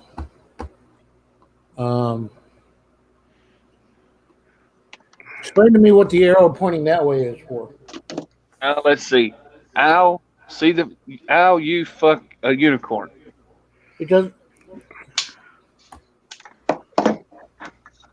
Well, if Al can fuck a unicorn, I'm kind of jealous because, damn, a lot of people that would like to do that. Yeah, I'd like to have stripper glitter on my wiener, just saying. I was thinking glitter.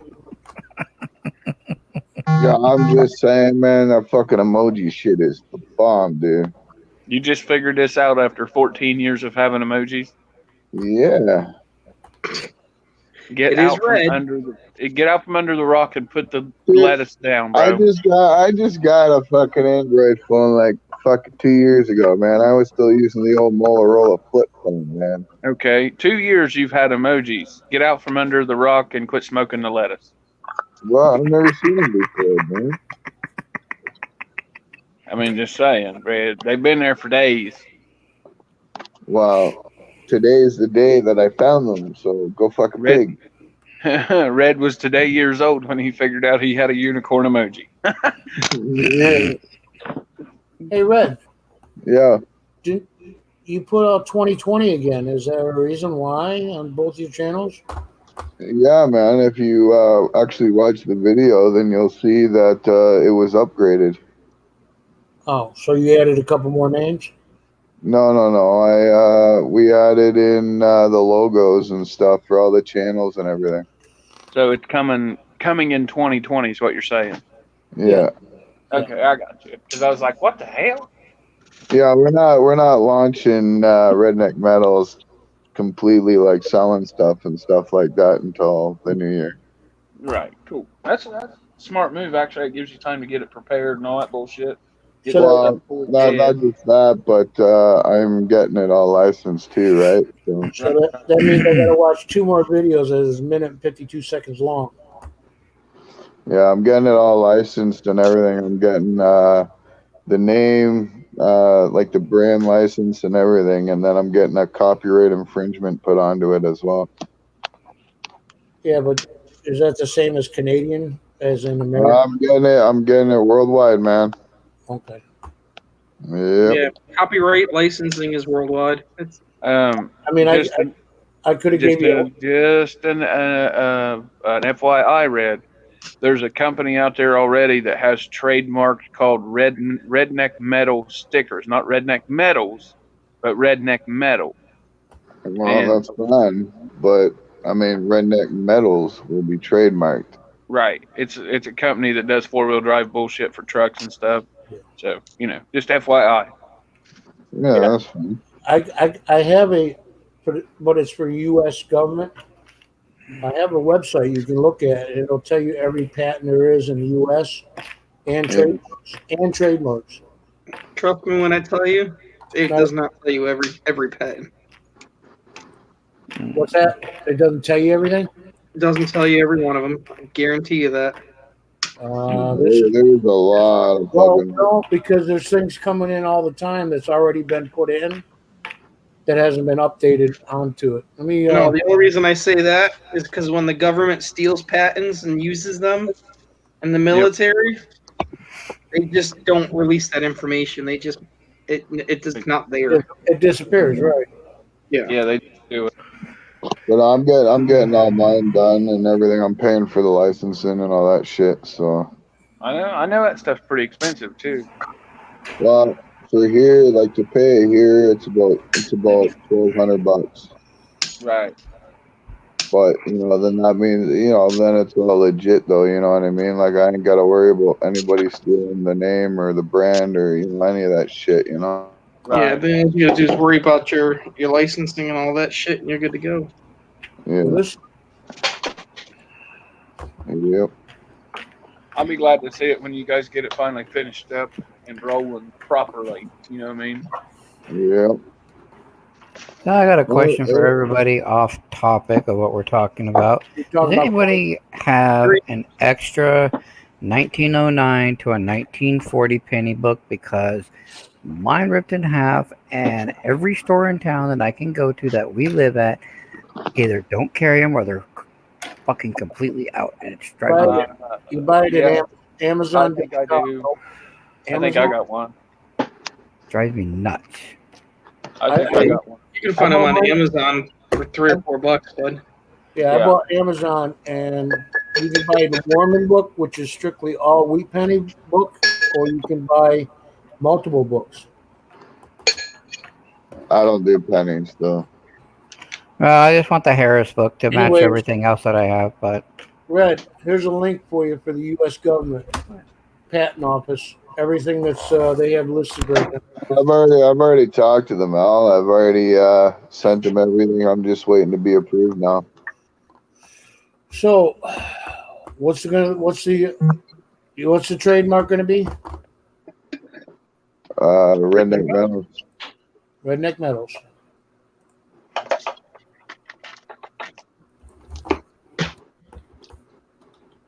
Is that all in one word, redneck? Yep. What's up, Slagger? Al's about to steal your name, Red. Huh? I said Al's about to steal your name. First of all, redneck is a name that's already being used. Yeah, but together, Redneck Metals. No, redneck all by itself. one George. But if you put redneck metals completely together, is that what you're saying? Yes. Yeah. that's what Well, we're I'm doing. not named. Our brand isn't named Redneck. It's named Redneck Metals, dude. Redneck metals. Okay. Okay, you're good. You're clear. I know. I've already looked this up. But I'll look up redneck metal. I just did, but it's all together. No, separate. Yeah. Hey, Slacker. Hey, Slacker, second. Go on, Slagger. Yep. Not a problem. Welcome to the late night fuckery. I mean, fuck fest. I mean, no, whatever you want to call it. Yeah. Whatever the hell it is, that's what it is. No, I'm Shit, just. I don't know. I was just trying to help out, buddy. No, I know. I'm talking about you. I was talking about whatever the stream is called. That's Because what we. I can use my oldies and goodies with the ampersand, but I can't use it separately. Yeah. I just don't have the money to trademark it, whatever. Well, I am first, dude, because Hey, Candles, how I'm- you doing? I'm getting it done for me and Tim's As of sake. late. Well, I'm getting it done. as a business, but for myself as a consumer, no, I'm not going to be able. I can't afford to do it. Yeah. Well, I mean, I'm gonna get it all licensed and everything for me and Tim's sake, just 'cause, I mean, we plan on growing this pretty big, so. One step at a time, brother. That's all I can recommend you do. Oh, that's all we're doing, man. I mean, it's not like we got a big fucking warehouse to do it, like, working out of a garage per se, No, I get you. I get you, brother. But I mean, you got to start somewhere, right? No. If you ever need business advice or whatever, let me know. Yeah, man. That's I one mean, thing. I've ran my own business too, right? Like I did my demo company. I built that from the ground up, and sold it. Now I'm retired, So like, I mean, I know quite a bit when it comes to stuff, but Yeah. I mean, I've built another company, in the past when I was younger and didn't fucking license shit, and then ended up having it swooped from underneath me, Yeah. So, I've learned my faults on that too, So. Yeah, that It one sucks, that but- sucks. It sucks, but as long as you learn something from that, you come out better. Well, exactly, makes sense. Yeah. And I Mostly, mean, Go ahead. me and Tim are like 50-50 partners in this, right? So I mean, like, once I get these papers back and stuff, I'm gonna be sending it to him. He can throw his signature on it, and then all's done. Yep. That's that. And then you two are married at the hip for life. Pretty Yep. much. Pretty much. Yeah. But it'll be good, man. It'll be good, So. No, you can't pick a better partner. Tim's a good dude. Oh yeah, man. He's a great guy, for sure. Yeah. He's got brains, that's for sure. He's got something. I don't know about brains.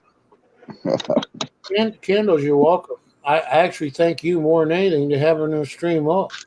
Yeah, Hell yeah. I'm just happy you let me on panel, man. I didn't think you were gonna. You're not going on the panel again. What? Come on, I'm a good singer, yo. You done pissed off Andrea this time. Yeah. Not my fault she got cock blocked. Wow. Hey, as long as somebody got it, that's all that matters, right? Right? Yep. Mhm. I didn't, but as long as somebody did. I went in to get my chat phone and got a refill instead, and here I am. I had my exercise last Christmas, and we're coming up in December, so I'm trying to rest up, That big day of the year. Yeah, get prepared. Mrs. Ray gets her one day of the year treat. That's right. That's right. And then he gives Houdini. Then I'll be tired out for another fucking year. Sucks getting old, huh, Red? Yeah, tell me, man. Fucking, it's fucked though, man. Because like when I was a kid, man, like not a kid, but like a teenager, man, like fuck, I had so much energy in me, And then fucking, I worked this demo shit, and you'd think like sitting in a crane and machinery all along, and all that shit, it wouldn't take effect on you, man. But fucking, Yeah, it does. it fucks your back up, dude. So does the Traco, and I know exactly what you're talking about. Yeah, like it's crazy. Like I mean, when I was a teenager, I did farm work like crazy, and fuck, I still had energy, I shouldn't say Traco. It's more of an excavator, is what I meant to say. Yeah, but like, I mean, I'd get up at like 4 a.m. and fucking work on the farm, shit like that, and fucking Yep. come in at like 8 o'clock at night, and I'd still be good to go, Yeah, I mean, you're I'd be ready to go out tired, party and get laid at all at the same time still. right? But What? like when you sit in machinery for fucking 16 hours, it takes a toll on your fucking back, Yep. What I the did the hell? same thing. Stand up high reaches and sit down forklifts. Fuck your back clean up. What the hell was I missing back in the day then, Bill? I don't know. To drive. You Still, I was slept already at the too same old. time. I don't know about that. He was already too old by that time now. Yeah. I don't know those days at all. You missed out then, bud. Yeah, I'm still trying to get used to the whole fucking retirement thing, man. Fuck, for like fucking 10 years, I was getting up at like 4 a.m. going to fucking work, That's because you're still young, bud. Huh? That's because you're a youngin' still. That's Well, not a normal thing. I was going to say I know, he's just man. 10 years older than what he was at 10, teenager. Fuck, man. I sit here and stare at the wall now, man. I don't know what to fucking do with myself. We just to clarify, we don't want to know. Hey, Red, you shouldn't have got that machine to strip all your wires. Now you're done with it. You got nothing to do. Well, I'll tell you the truth, I haven't even used it yet. Really? I've been Yeah. waiting for a video. Yeah, I haven't even used it yet, man. It's still sitting in the box, man. Yeah. But that company, though, that I got it from, they want to sponsor my channel, and they're going to send me one with a motor on it, dude, for free. Nice. Instead, does this one use a drill? Or is this one you just pull through? Which one? The one that I have or the one that's coming? The one you have, because I know the other one you can use a drill if you wanted to. Yeah, the one I have, you connect a drill to it. Yeah, yeah.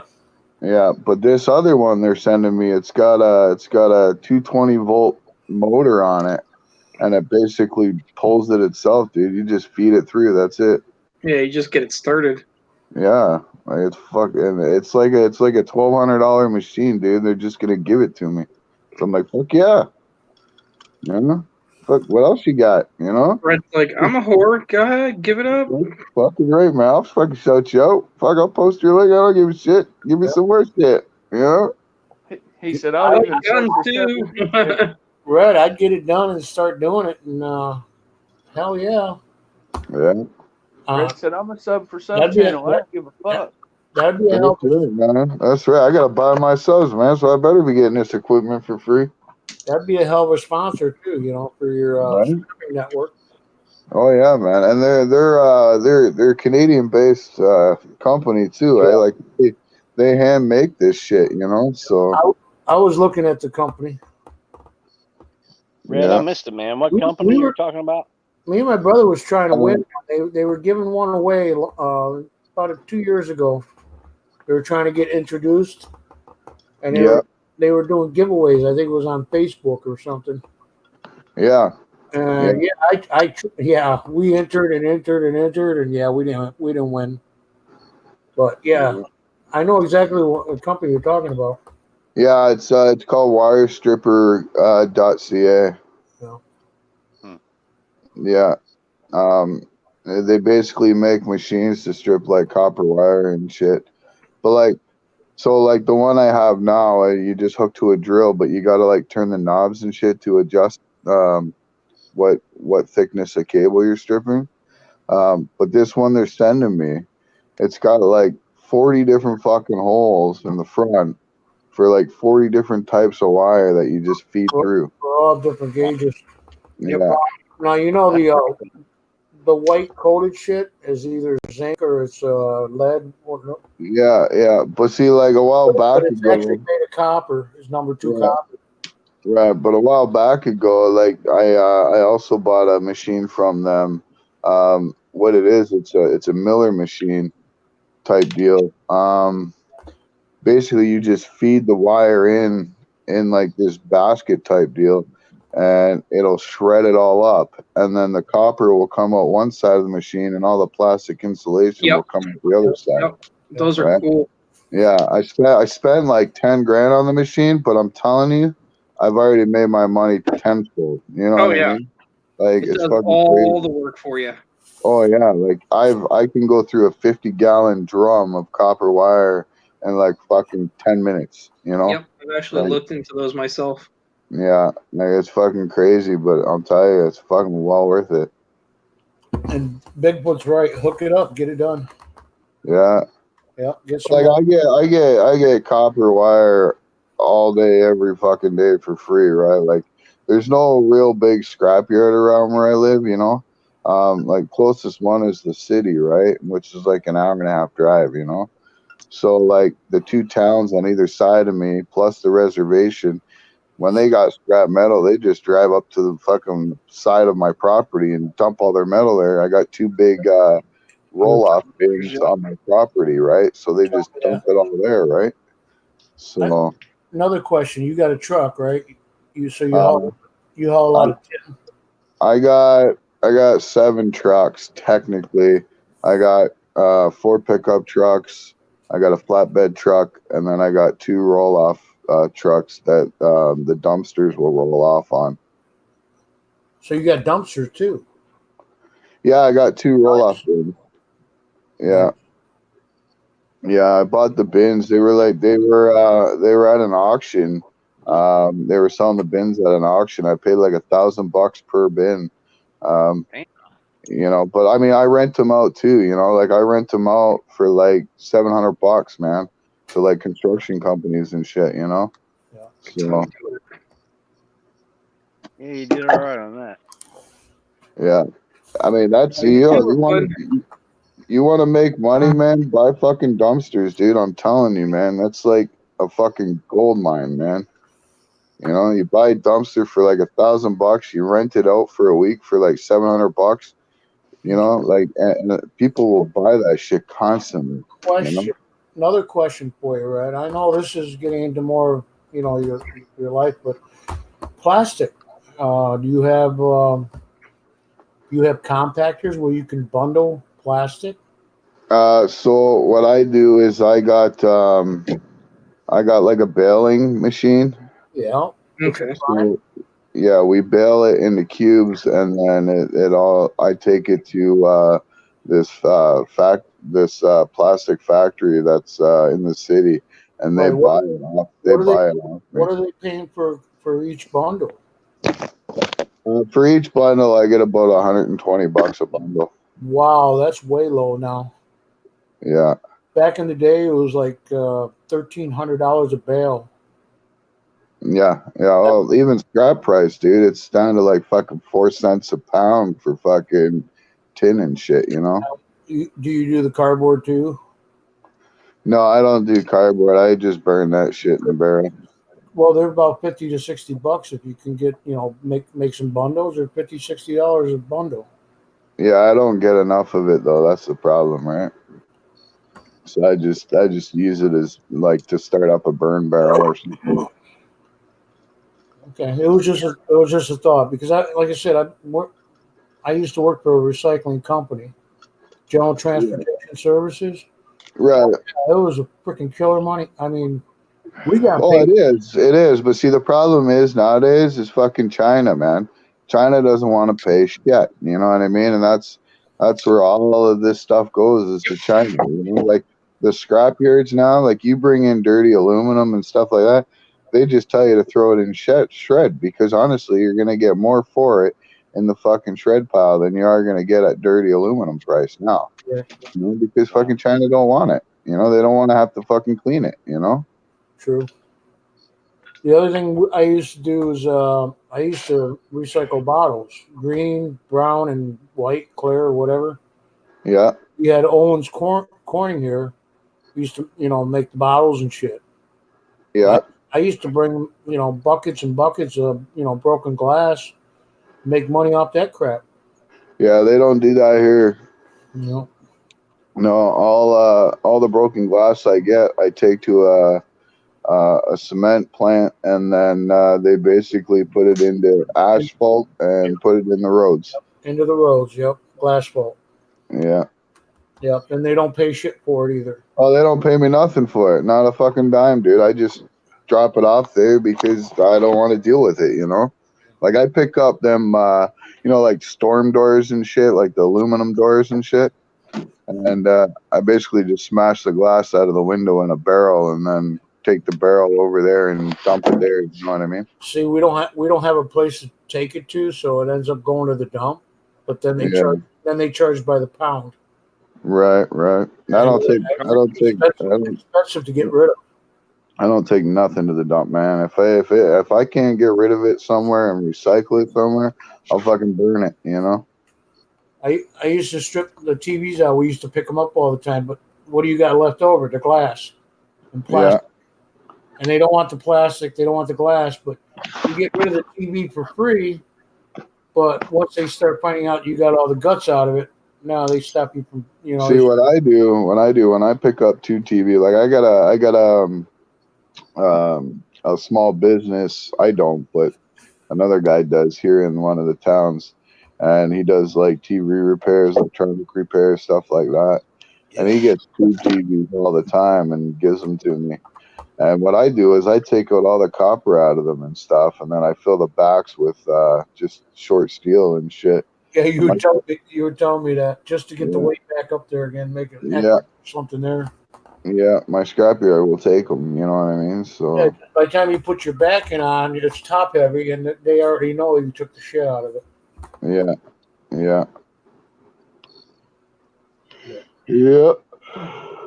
And there ain't shit in the flat screens, the new screens, TVs. There ain't shit in there for anything worthwhile. There's gold in it. You can get it off your circuit boards and shit. Yeah, there's gold, there's copper, there's silver, there's all that in there. Compared to the old school TVs, yeah. Well, yeah, I mean, you're gonna get more value out of a tube TV than you are a flat screen TV, guaranteed. Oh, of course. But, I mean, that's just the copper content, right? Content.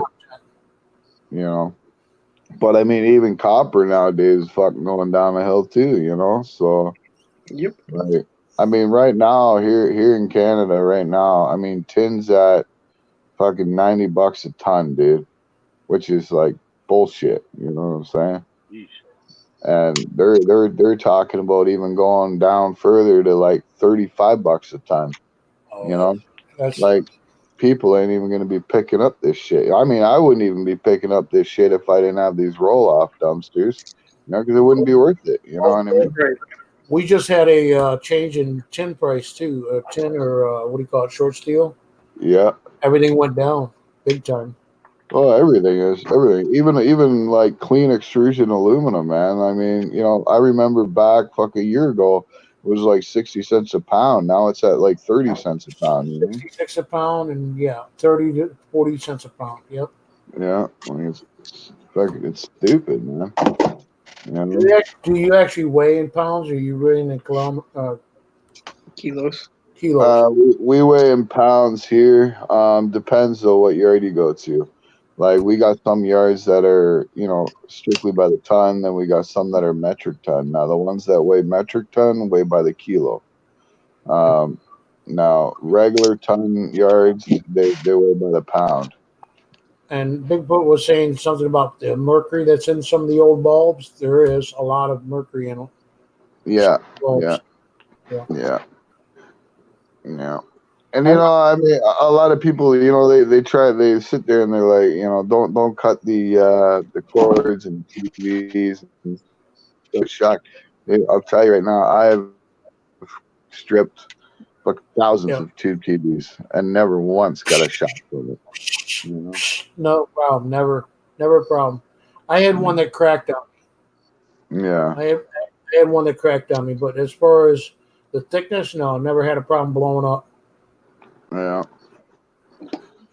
I mean, as long as you let it sit, you know, like, I mean, yeah, if it's gonna, you know, you're unplugging it right from the wall and gonna fucking strip it, yeah, you're a dumbass, you know, let it sit for a fucking week, you know? Like No. like when I'm breaking the contacts off the bulb itself, I stand back and I hit it with a hammer. Pow. Yeah. And yeah, transformers, if you just unplugged it, yeah, there's still juice in it. Well, fuck yeah, there is. I mean, that'd be your dumbass for cutting it, though, you know? Uh-huh. I mean, Be them even dumber if it was still plugged in. right? I mean, them capacitors are no joke, you know? Yeah. Like, yeah. Yeah, I know my stuff. I've been scrapping years and years. Oh, same here. And I mean, I probably got an acre here full of fucking scrap I still got to go through. is there a barn anywhere there where I can live in? I can make like a man cave. Fuck, man, I got like 4 barns on my property, dude. Yeah, I just need to make a man cave, but I don't know if I can handle the -30 temperatures. Yeah, you'd fucking freeze. See what you got to do, Red, is you got to build yourself a little 1-bedroom tiny micro shack and make him strip all the shit for you for Yeah. rent. Yeah, that'd be excellent living. A room and board, right? Yeah, man. Yeah, I'll get fed, right? Once a week, yeah. No, once a day. What? Once a day? I don't even feed my kids once a day. Okay. I feed them once a week, man. Any other day, it's just for yourself. Get your ass back up here, 7. I'm the only one who eats every day. My old lady don't even eat every other day. I let her eat every other day. Well, at least I tried. You know, how do you think I'm able to pour silver, man? It's because I don't feed my family. He's got to go feed his kitties.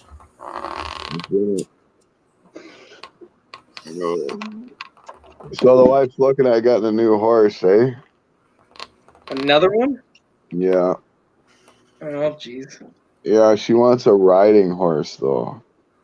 Well, then Like, she's got to decide, okay, well, English or Western at that point. So, how about I have no idea. I don't know shit about horses, dude. But like, we got this Clydesdale, and I mean, obviously, you know, Clydesdale isn't really not a riding horse. That's not a riding horse. Right. It's a workhorse, right? And that's what it was. That's a working breed. Yeah, but she wants something she can just kind of take it on the trails here, you know, like behind the house and shit. And yeah, so she's looking into that. You know, she's asked me, like, you know, she was looking at fuck, what's the name of it? I don't know.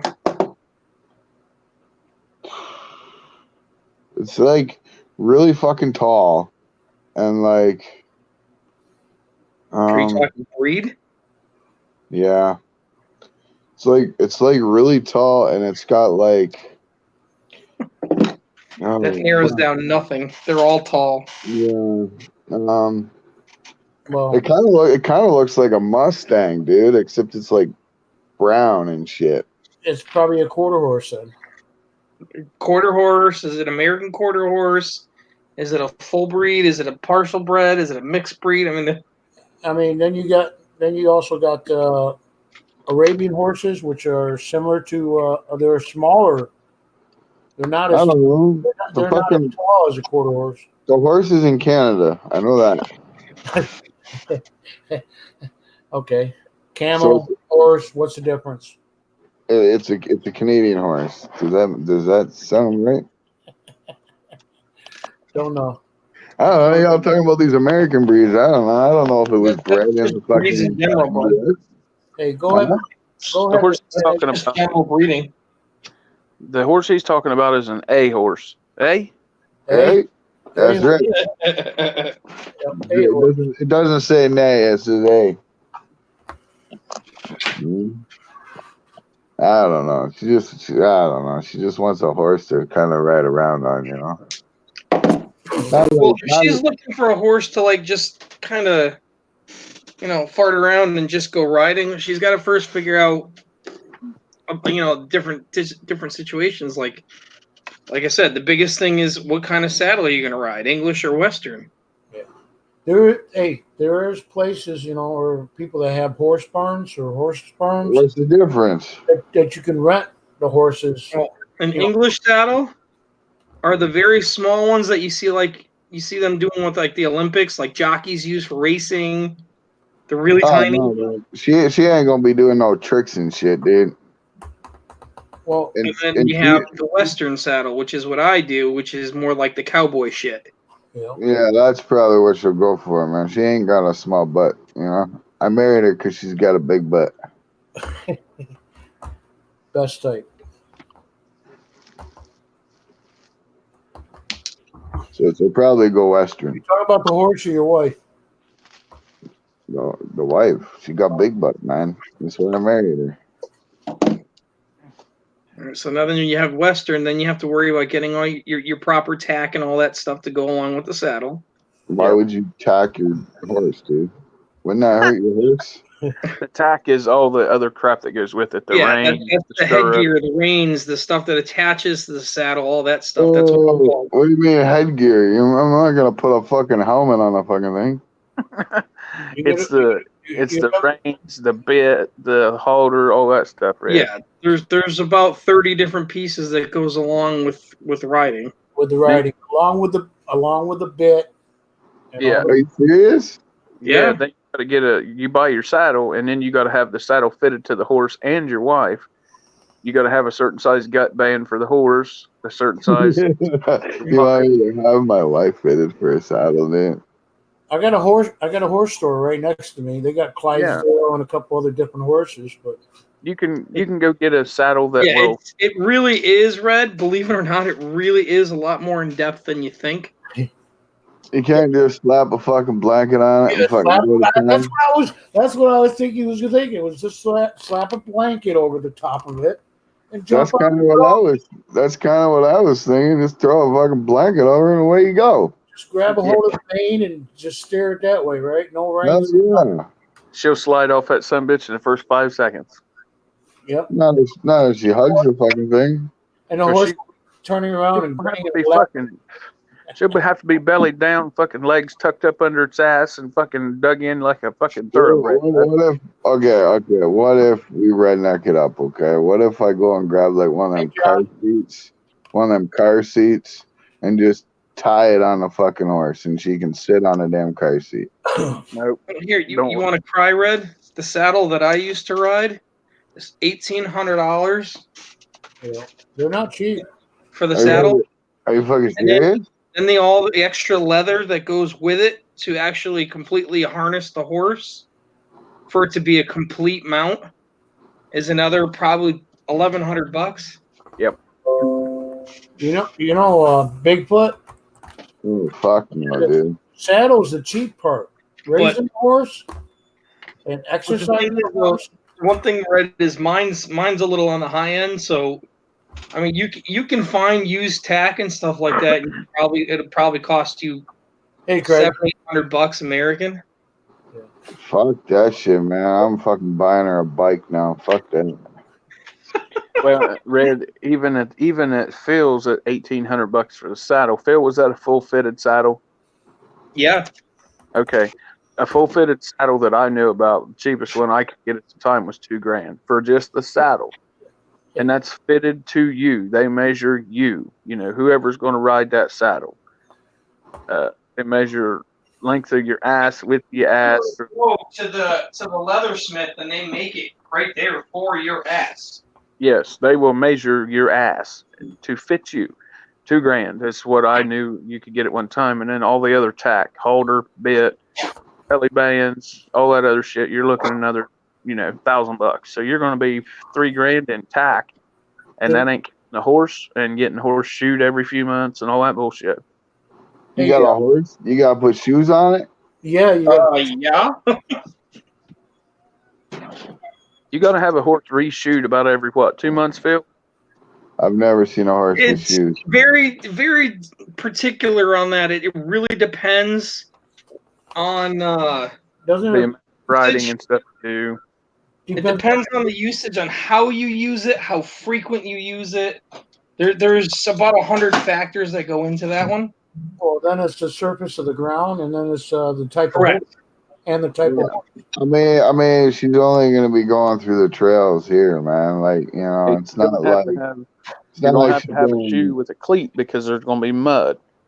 Okay, Well, so it's not like she's gonna go like in the mountains or nothing like that, dude. It doesn't matter. okay, And, it doesn't matter. You're gonna have to have a shoe with a cleat so that horse don't slip and fall with her on it. how much extra does it cost for a horse that has to have orthopedic shoes? A lot. Oh, those, A lot more, right? if those are not cheap. Okay, to get Are you fucking regular shoes, serious?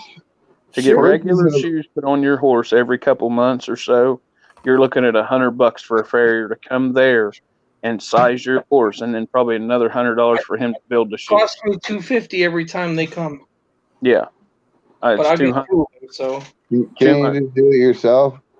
No, you can. But that's like a lifetime of experience. It's a lot of work to learn that shit. yeah, you gotta board the shoes yourself. You gotta get the nails, burn them on the hoof, and Dude, yeah, that's a trade all by itself. yeah. You have to trim the hoof first. I'm watching the chat, and yeah, they're yeah. And it's like half veterinarian at the same time as a blacksmith. So there's a lot to learn at that, Red. Oh, not Yeah, to, because That is a chance you do not want to get into. not to Just mention medication you're gonna be giving that horse too. all right, Red. Remember when you was in the military? Yeah. You know how bad you had to take care of your feet every day, all day. Make sure there ain't no shit wrong with your feet, right? Yeah. Same way with a horse. You're Yep. checking that horse's feet every day, every time you ride, every time you're done riding. If it throws a shoe on the trail, got to come right back to camp and get a farrier to come to your camp or your house to reshoe that horse. Oh, fuck that shit. You're looking at $3,500 to get started. Fuck that. That ain't counting. That ain't counting the horse. This is exactly I was why gonna I say, you tell just bought a everybody dead the horse same then. thing, that This is not something that you take lightly. Nope.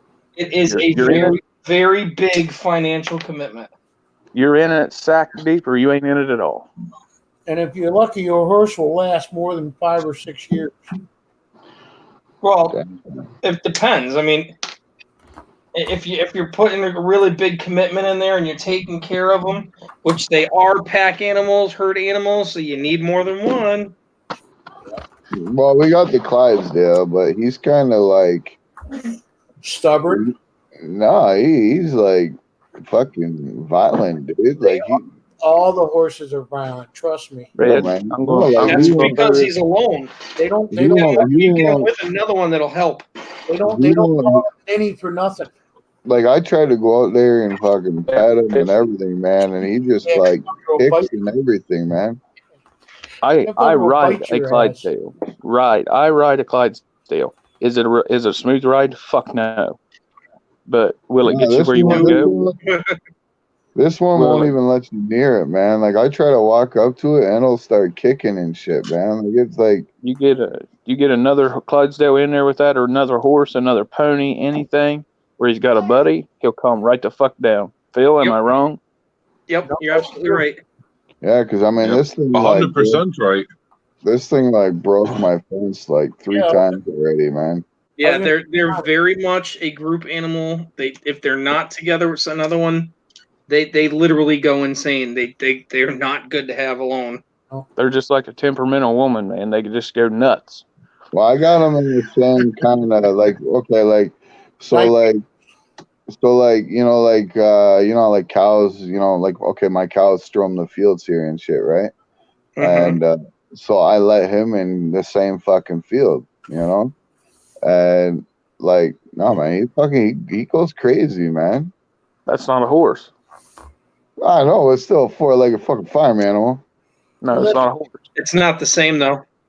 Bigfoot there, exactly what I was saying was you can actually, instead of just getting a horse and all that, go to a place that actually rents the horses out, or what do you call them? What do Yeah, you you call can go to that? the rescues and stuff. Yep. Yeah, Well, and just, see, we got the Clydesdale. Like I didn't pay for it at all. I didn't pay a dime for it, right? Like, this Mennonite family that lived down the way, they ended up losing their farm to the bank, and so like they showed up at my property the one day and with this fucking horse, and said, well, it's either you guys take it or we go and get it put down, kind of thing. And my old lady just wasn't gonna let it get put down. She's like, no, we'll take it, and All right, now in a hurry. you can get a saddle and all the tack to fit that Clydesdale. Break it a little bit or get another horse in there with it to tame it down. And your old lady could ride that around the trails there. Is it going to be a smooth ride? Fuck no. But will it do what she wants to do? Yes, it will. It'll be a smooth enough ride if you're just walking. Yeah. You it get, won't even let us near it though.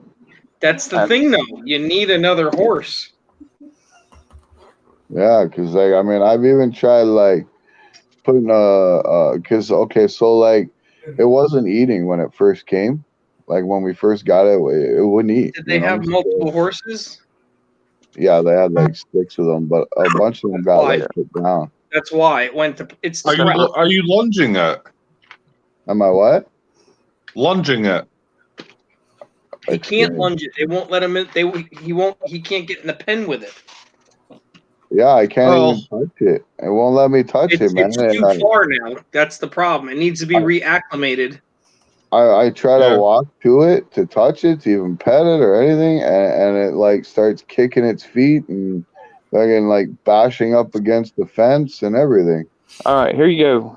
Prime example. You and 5 of your buddies have been hanging out for 25 years, doing your thing every Saturday. You take a couple of them buddies away, the 3 that's left's kind of going to be like salty. You take 2 of those away, you leave you by yourself, you're going to be like, what the fuck happened here? You know what I mean? That's what happened to him. So he's all tripping out now because these dudes ain't around to fucking be there with him and, chill out and do their thing. So you could literally go buy a Shetland pony and put in there with him, and that's going to be, Not with that one. Well, you know what I mean. You could go buy anything that's a horse and put in there with him that's semi-broke, and they'll both chill out. Well, see, do you have any neighbors or anybody in the area that you know that have horses that you can acclimate it to? We got an Amish family that lives just down the road there, but contact them. My wife talked to them because like the horse wasn't eating when it first came to my farm. Yeah. And so she tried talking to them about it, and they're like, well, maybe it's just got anxiety and blah, blah, blah. You know what I mean? Right. It's stressed out because it's alone. Right. And so we're like, okay, well, can, if we bring the horse down to you, can you maybe, kind of see what's going on and blah, blah, blah. And their words is, fuck no.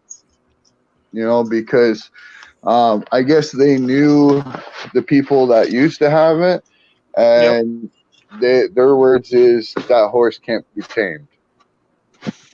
Okay, maybe it would. Maybe it's just one of those type of animals. It may just be an out of control horse. It is a Clydesdale. It is a very tough breed to work with. So that's a very good possibility all in itself. Like I said, my neighbor's got two Clydesdale. That's all they have is 2 Clydesdale. And they're great freaking animals. Yep.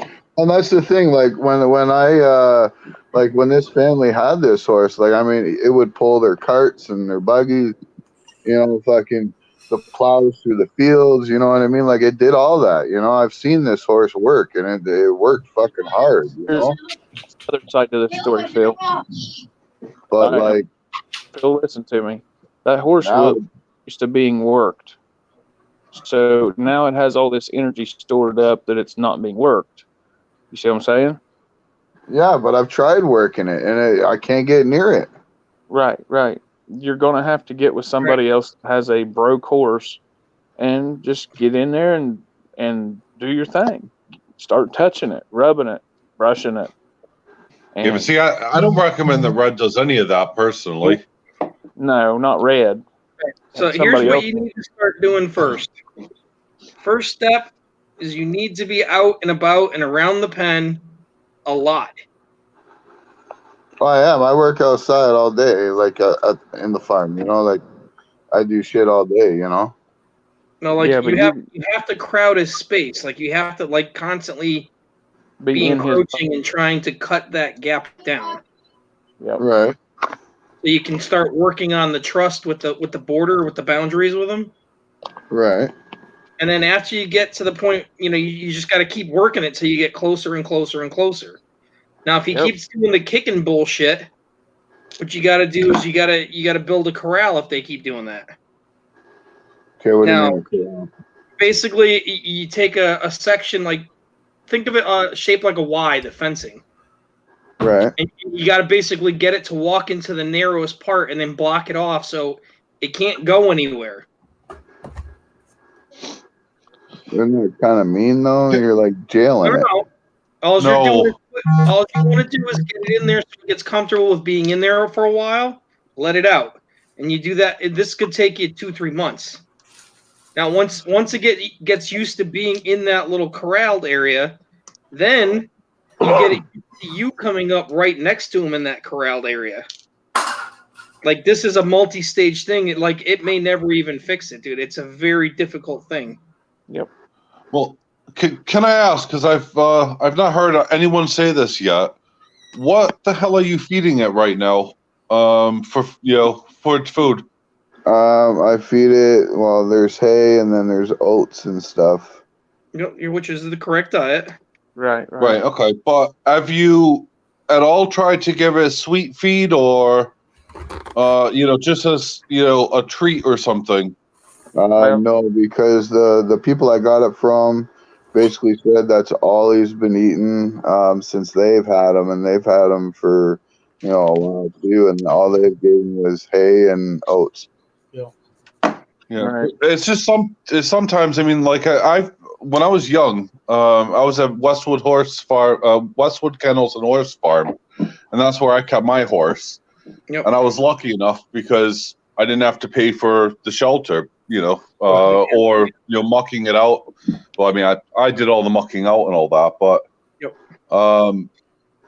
it was one of those things of as a treat, we would always give it sweet feed. And it would hear that distinctive clank inside of the bucket, and it would allow me then to get up close and brush my horse down. It's like opening. Before of course, and It's like checked him out. This Amish couple though that I was talking to, they said try to give it like apple slices. You know? That works. No, that won't work because you can't get close to it, so that doesn't even matter. Exactly. I've tried, and I mean, like, I've gotten to the point where I can get somewhat close, but then the minute I go to even move my hand out to give it to him, like, he just flips right out, I mean, he's even bashed into me, and I fell on the fucking ground, I thought I was going to get stomped on, Here's the flip side of what John said, or whoever suggested the apples or sweet feed.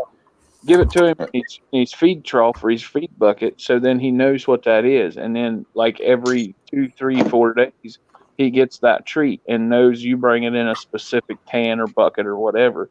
Then you may be able to get closer to him, because then he's going to say, "Hey, I know that bucket. That's got the good shit in it." Yep. So try that, and you may be able to get to hand feeding. If you get to hand feeding, then you may get to pet him. See what I'm saying? I'll give you the best treat that they love that most people don't even think that they would like. French fries. Animal crackers. Yeah, animal crackers. Crackers, actually, yeah. They love them. Yep. I got animal crackers and Fig Newtons. Hey, to be on the not so serious side, I got a better way. Red, go to Walmart in the toy department. There's a little pony there on a wooden stick, $9.99. Okay, give that to your wife, and that'll save you all this money and hassle you're talking about. Yeah. Well, either way, I still gotta try and tame the one that I got. You know. Well, no, you're going to end up with not a marriage and everything else after that. But it was just a thought. You'd be saving a lot of money. But So, is he stuck in a pen right now? No, he's out in the open field right now. Oh, right. Okay. So you have zero control of him then. Well, Correct. I mean, it's fenced in. Like there's a fence around my farm. You know. No, Yeah. that's not what he's saying. He's kind of in the field with the cows. You know. he can run from you is what he's saying. He's literally Yeah. dealing with a wild horse now. Yeah, and That's where that's a huge issue. I mean, it's different if, of course, you can get them, put them inside of your stall. Then, of course, acclimate them. See, we didn't have a stall per se when we got them. Okay, like I had a barn, and what I did is I kind of renovated the barn somewhat to put like, I guess you can say a stall per se, but it's got like an open back to it that goes into the field. You know. Yep. Yep. So that way he can kind of come and go as he pleases. You know. Mhm. But like, yeah. Yeah, it's a wild horse now. Yeah. I tried the That's feed problem thing. is The horse is wild now. You have to re-break it all over again. You got a headache on your hands. Yeah, it's too much freedom, and you know what? Yeah, being left out wherever, lonely, nobody else there. Yeah. Forget it. I'd try That's the biggest problem. Is the horse is pretty much wild again.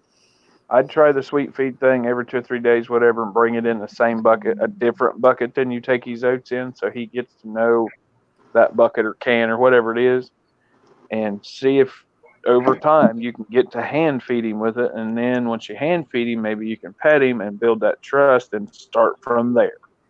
Yeah, see, 'cause, like when I bring food out to him, like when I bring out oats and stuff and that, and fill up the barrel, or put food in the barrel, like he won't even come near me until I'm like pretty much in the house. Then I'll start slowly making his way. Right. But once he figures out that you're bringing him something good every couple 3 days, he might start meeting you at said feed barrel. Yeah, that's the thing though, is you can't. The first couple times, like when you're doing that, you give it to him and leave it in a bucket. Yeah. And then once he starts taking it from the bucket, then you start making sure the bucket's a little bit closer to you and a little bit closer. You're dude, I'm telling you, you're talking a lot of time. This is going to be probably close to, I'd say, 5 to 6 months process now. Yeah.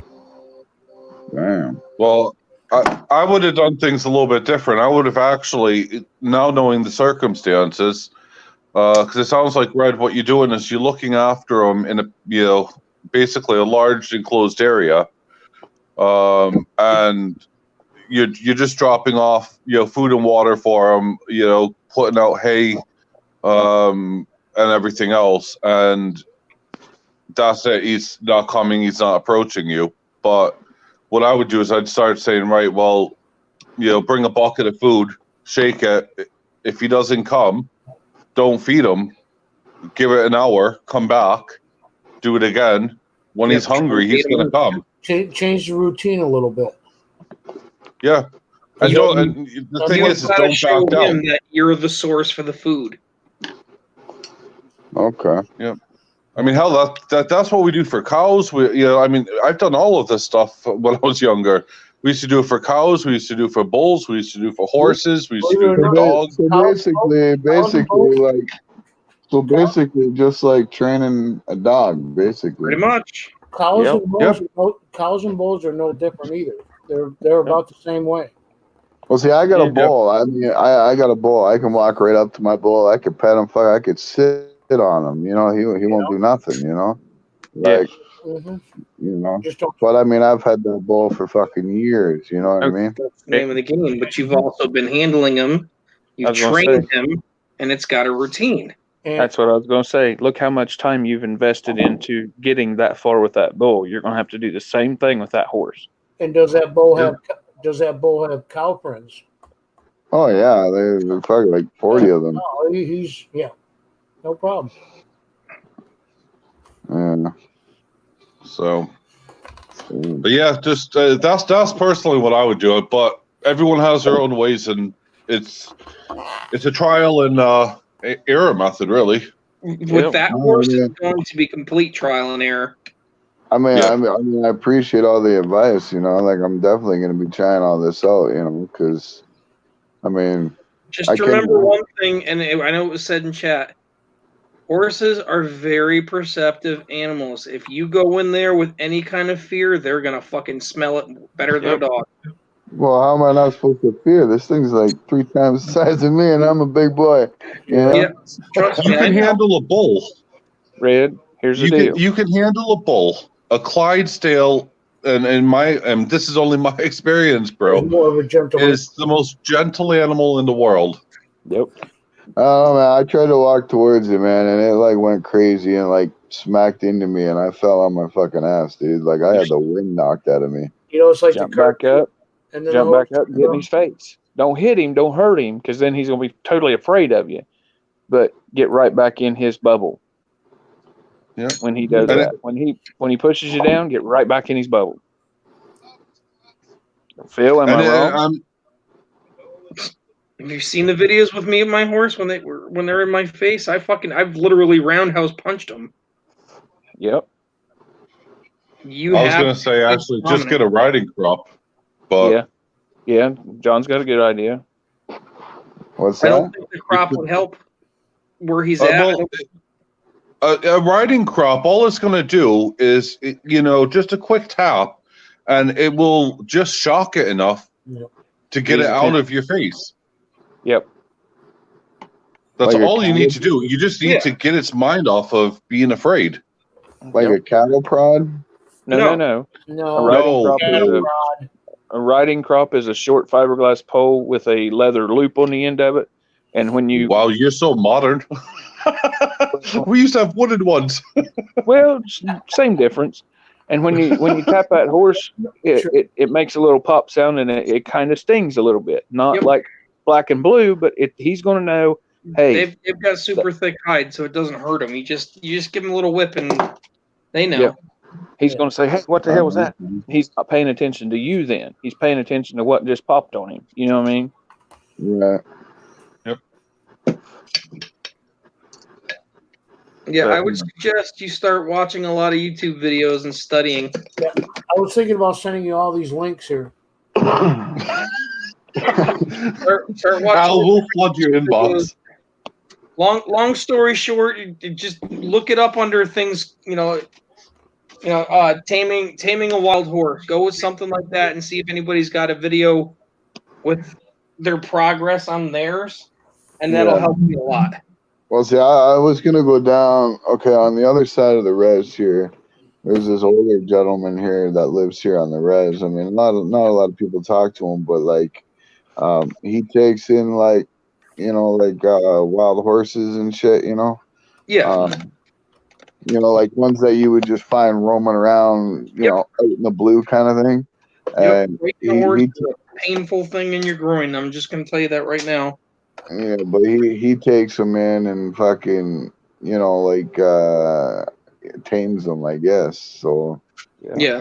I was gonna talk to him. Like I was gonna go down there tomorrow and talk to him about it, and Let's put it this way: to properly break and tame a horse that you've raised from a baby takes 3 years. Yeah. Well, I haven't raised this, right? Like, so I'm saying I just got this horse, like. No, I know that. But that's just a baby. It takes 3 years. When it's fully done, where you can ride that horse. I've got a Clydesdale right here across the road. I would not be afraid to set my 4-year-old niece on that horse and let her ride that horse around. I would not be afraid to let her hook that to a plow and plow with that horse, a 4-year-old kid. That's how tame Clydesdales can be. Oh yeah. that's what I'm saying. this horse used to do all that. You know, it Right, used to, right, pull plows and pull their wagons and right. their But carts and all that you shit. also got to look at he was No. took from 5 of his buddies. He was took from his owners that he'd built that trust and bond with. Now you have to build that trust and bond with him, and maybe get him a friend or two. Yeah, you've got your work cut out for you, bud. Yes, sir. And you can't be afraid, because the minute that you're afraid, it could be jumping for joy that you're out in the field, with it. I don't know. I mean, Yeah, it could be anything. It could have been its normal routine, but I know there's a few it just- videos you can watch on YouTube too that'll actually show you, and it'll teach you the how to understand their body language a little better. Yeah. I would suggest you watch some of those. How to read that horse, if his ears are laid back and he's got his head down, he's pissed off for something, he's a little worried about something, whatever the case may be. So, okay, do you guys think I should get another horse though to put in with him? Yes. I think it would help. I would get a horse that is already broke. Yeah. That your wife could go put a saddle on, ride it around in there. That way he sees, hey, these people are all right. This horse likes them. So if I start acting like this horse, maybe I'll get these cool treats and stuff that this horse is getting. See what I'm saying? Just like a kid. They get jealous. Yep. Believe me, they get jealous. They'll get all kinds of jelly because that horse is getting that attention and this one's not. So they'll come and try and figure out what to do to get the same. Okay. And then you got with that horse too, along with the one that's the buddy. Right. Yeah, So- there's a lot more that you don't understand. That when you put time in, you'll learn it. You'll be surprised. It's just like hunting dogs, anything else. It takes time. Yeah, it's a very large commitment. Yep. I ran red bone coon dogs for years, and to get a prime coon dog, you're looking at 5 to 6 year old dog. Get it when it's a pup, start out then, and then you've got all that time invested in it for it. Dude, I got 2 amazing fucking hunting dogs. Right.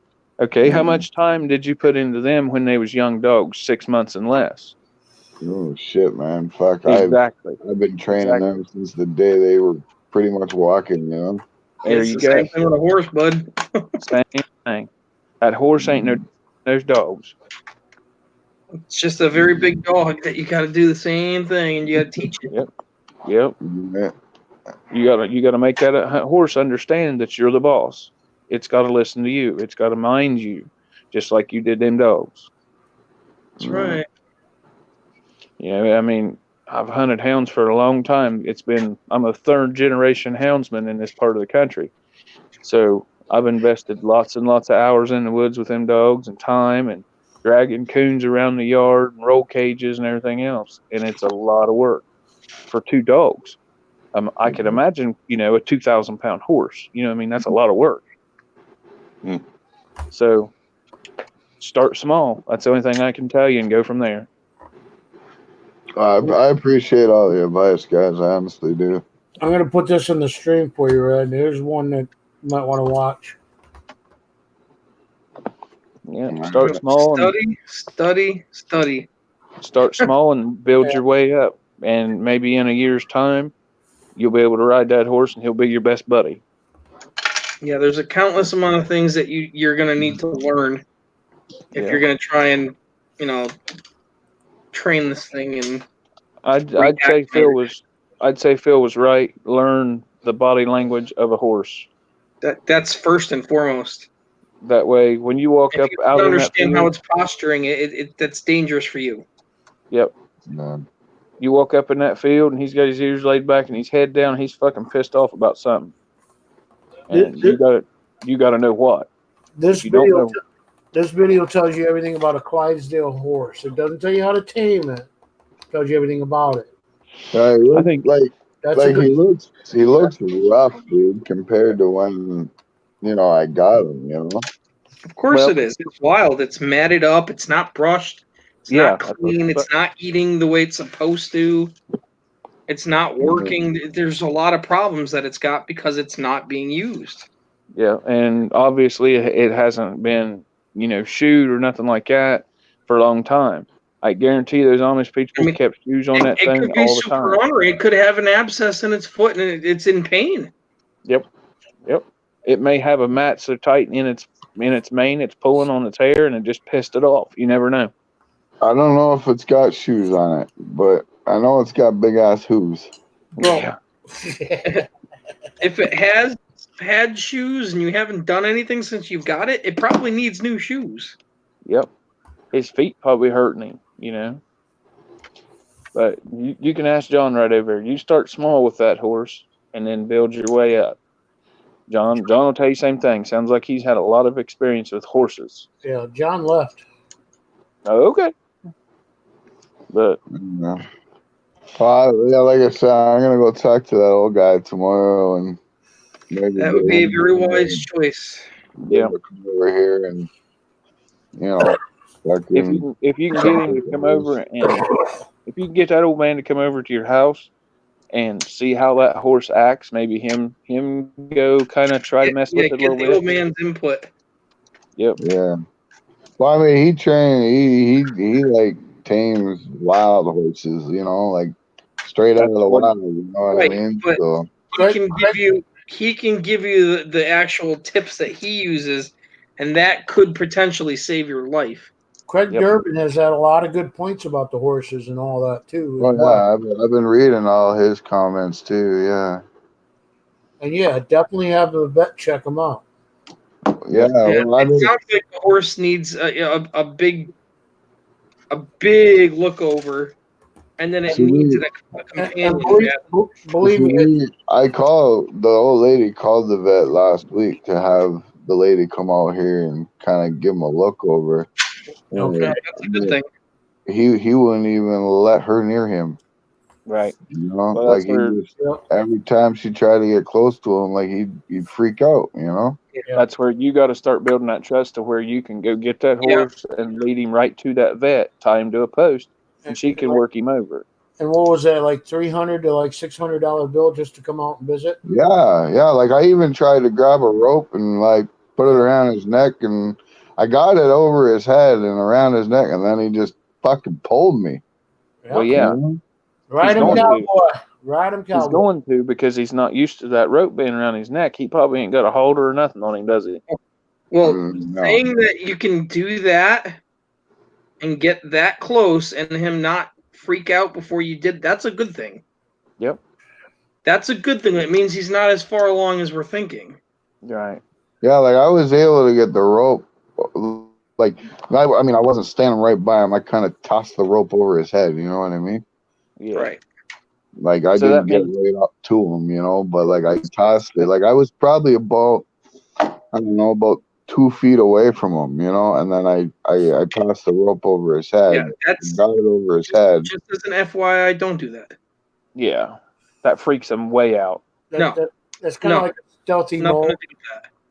That's Well, if they go and take off, they could hang themselves. Yep.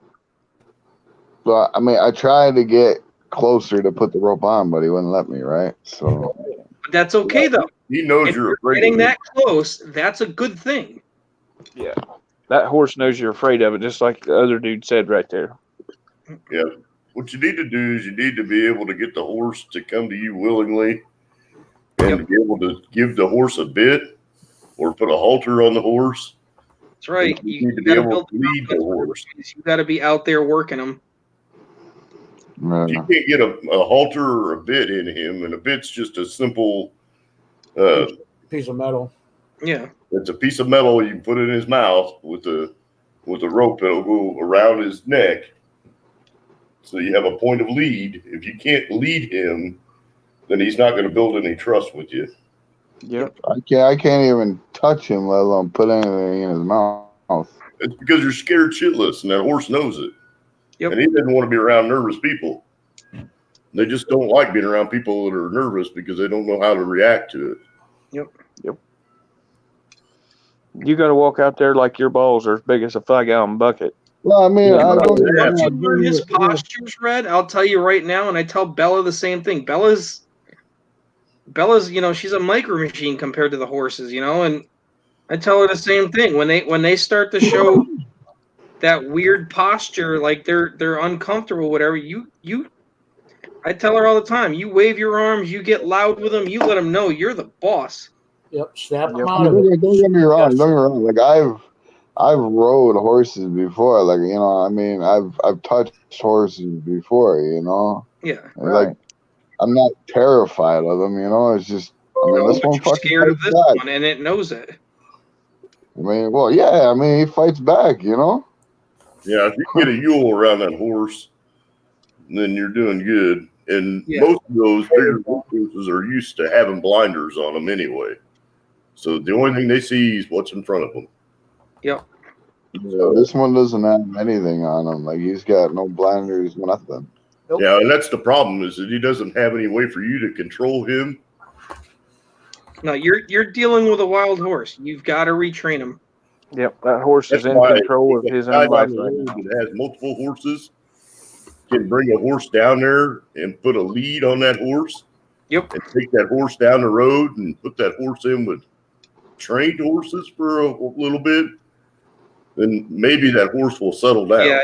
You might want to talk to the old man and see if he'll take him for a couple weeks and just work him a little bit. Yeah. Probably doesn't need a lot, but he does need to have. It's got to get acclimated. It's got to get retaught. Yep. Right. And if you put a wild horse in with him, that can lead to one or the other horse getting hurt. Yeah. Right. He's just like a kid that's been at grandma and grandpa's. Was traumatized by another horse, and we had to get rid of both of them because we never could get them to settle back down. That horse right now is like a kid that's been at grandma and grandpa's all jacked up on caffeine and sugar for a week. Yep. When he comes back, he's all wound tight and just And they ready don't listen to shit. Yep. They don't mind. They don't listen. So when he came from the Mennonite family you got him from, you just put him out in that pasture and let him do whatever he wants. So he's wound tight. And it's like, piss on you, I ain't listening to you. Some things horses have a long-term memory on, and other things they don't. And that's the one thing about a horse is if a horse is used to you being scared of it all the time, you'll never get close to it. Yep. Huh. So right now, your mission is to establish dominance. Yep. And you got to do it in a manner where the horse knows that you're not going to hurt it, but it definitely knows that you're in control of it. Yeah. That's what I said. They have to trust you as much as you trust them. Yep. You got a long road to hoe there, Red, but I ain't got faith in you. You'll do it. Yeah, I mean, you'll get there. It's just a lot of time and it's a lot of work. You've already got one thing. I'll be fucking straight up honest with you. You're gonna fucking damn near shit yourself a few times. Oh yeah. You're gonna. Well, that's where having experienced horses around that horse is going to be your best asset. Yep. Because having that horse around well-tamed horses will show it that it needs to have that structured control. Well, see, and like my old lady, like she wants to get a horse that she can ride, and she went and looked at these horses that this old guy has, because that's what he does. Like he takes in not old, but he takes in like wild horses and tames them, and trains them. That's the guy you want to bring the Clydesdale to. Right. But, I mean, Has she ridden a horse a lot? No, she's never ridden one. She needs to go spend time at his farm. Yeah. With him, working with the horses. Yeah. Because you're not just going to get on a horse and expect it to understand all your commands. And horses are very sensitive. Yep. No, I mean, I know that. She knows that too. But see, I would strongly suggest, just because of where you live, that A, she's going to most likely have to ride with a weapon, and B, she's going to have to learn to go from, basically a brand new rider to an experienced rider before she even goes riding. Yeah. Well, not only that, but you got to make sure that horse is okay with being around a weapon too, because Yeah, Yep. that's a whole separate training all by They're itself. going to go crazy. So, what do you mean? What do you mean she got right with a weapon? You guys got bears and cougars and all kinds of crap up there. A bear run up on that horse, it's going to go stupid. So No, if she, I mean, we don't have cougars here, but yeah, we got bears and coyotes Okay. and shit yeah, like okay, you got coyotes. A coyote happened to run up on that horse because when a coyote sees that horse, it don't even recognize that your wife is there. Not at all. It's a big horse. So it may run up 10, 12 feet in front of that horse. It's going to scare that horse to death. Like, it's going to turn and run. And If it doesn't stand straight up and then turn and run, and if that Right. horse stands straight up, your wife is going to be on her ass. Yep.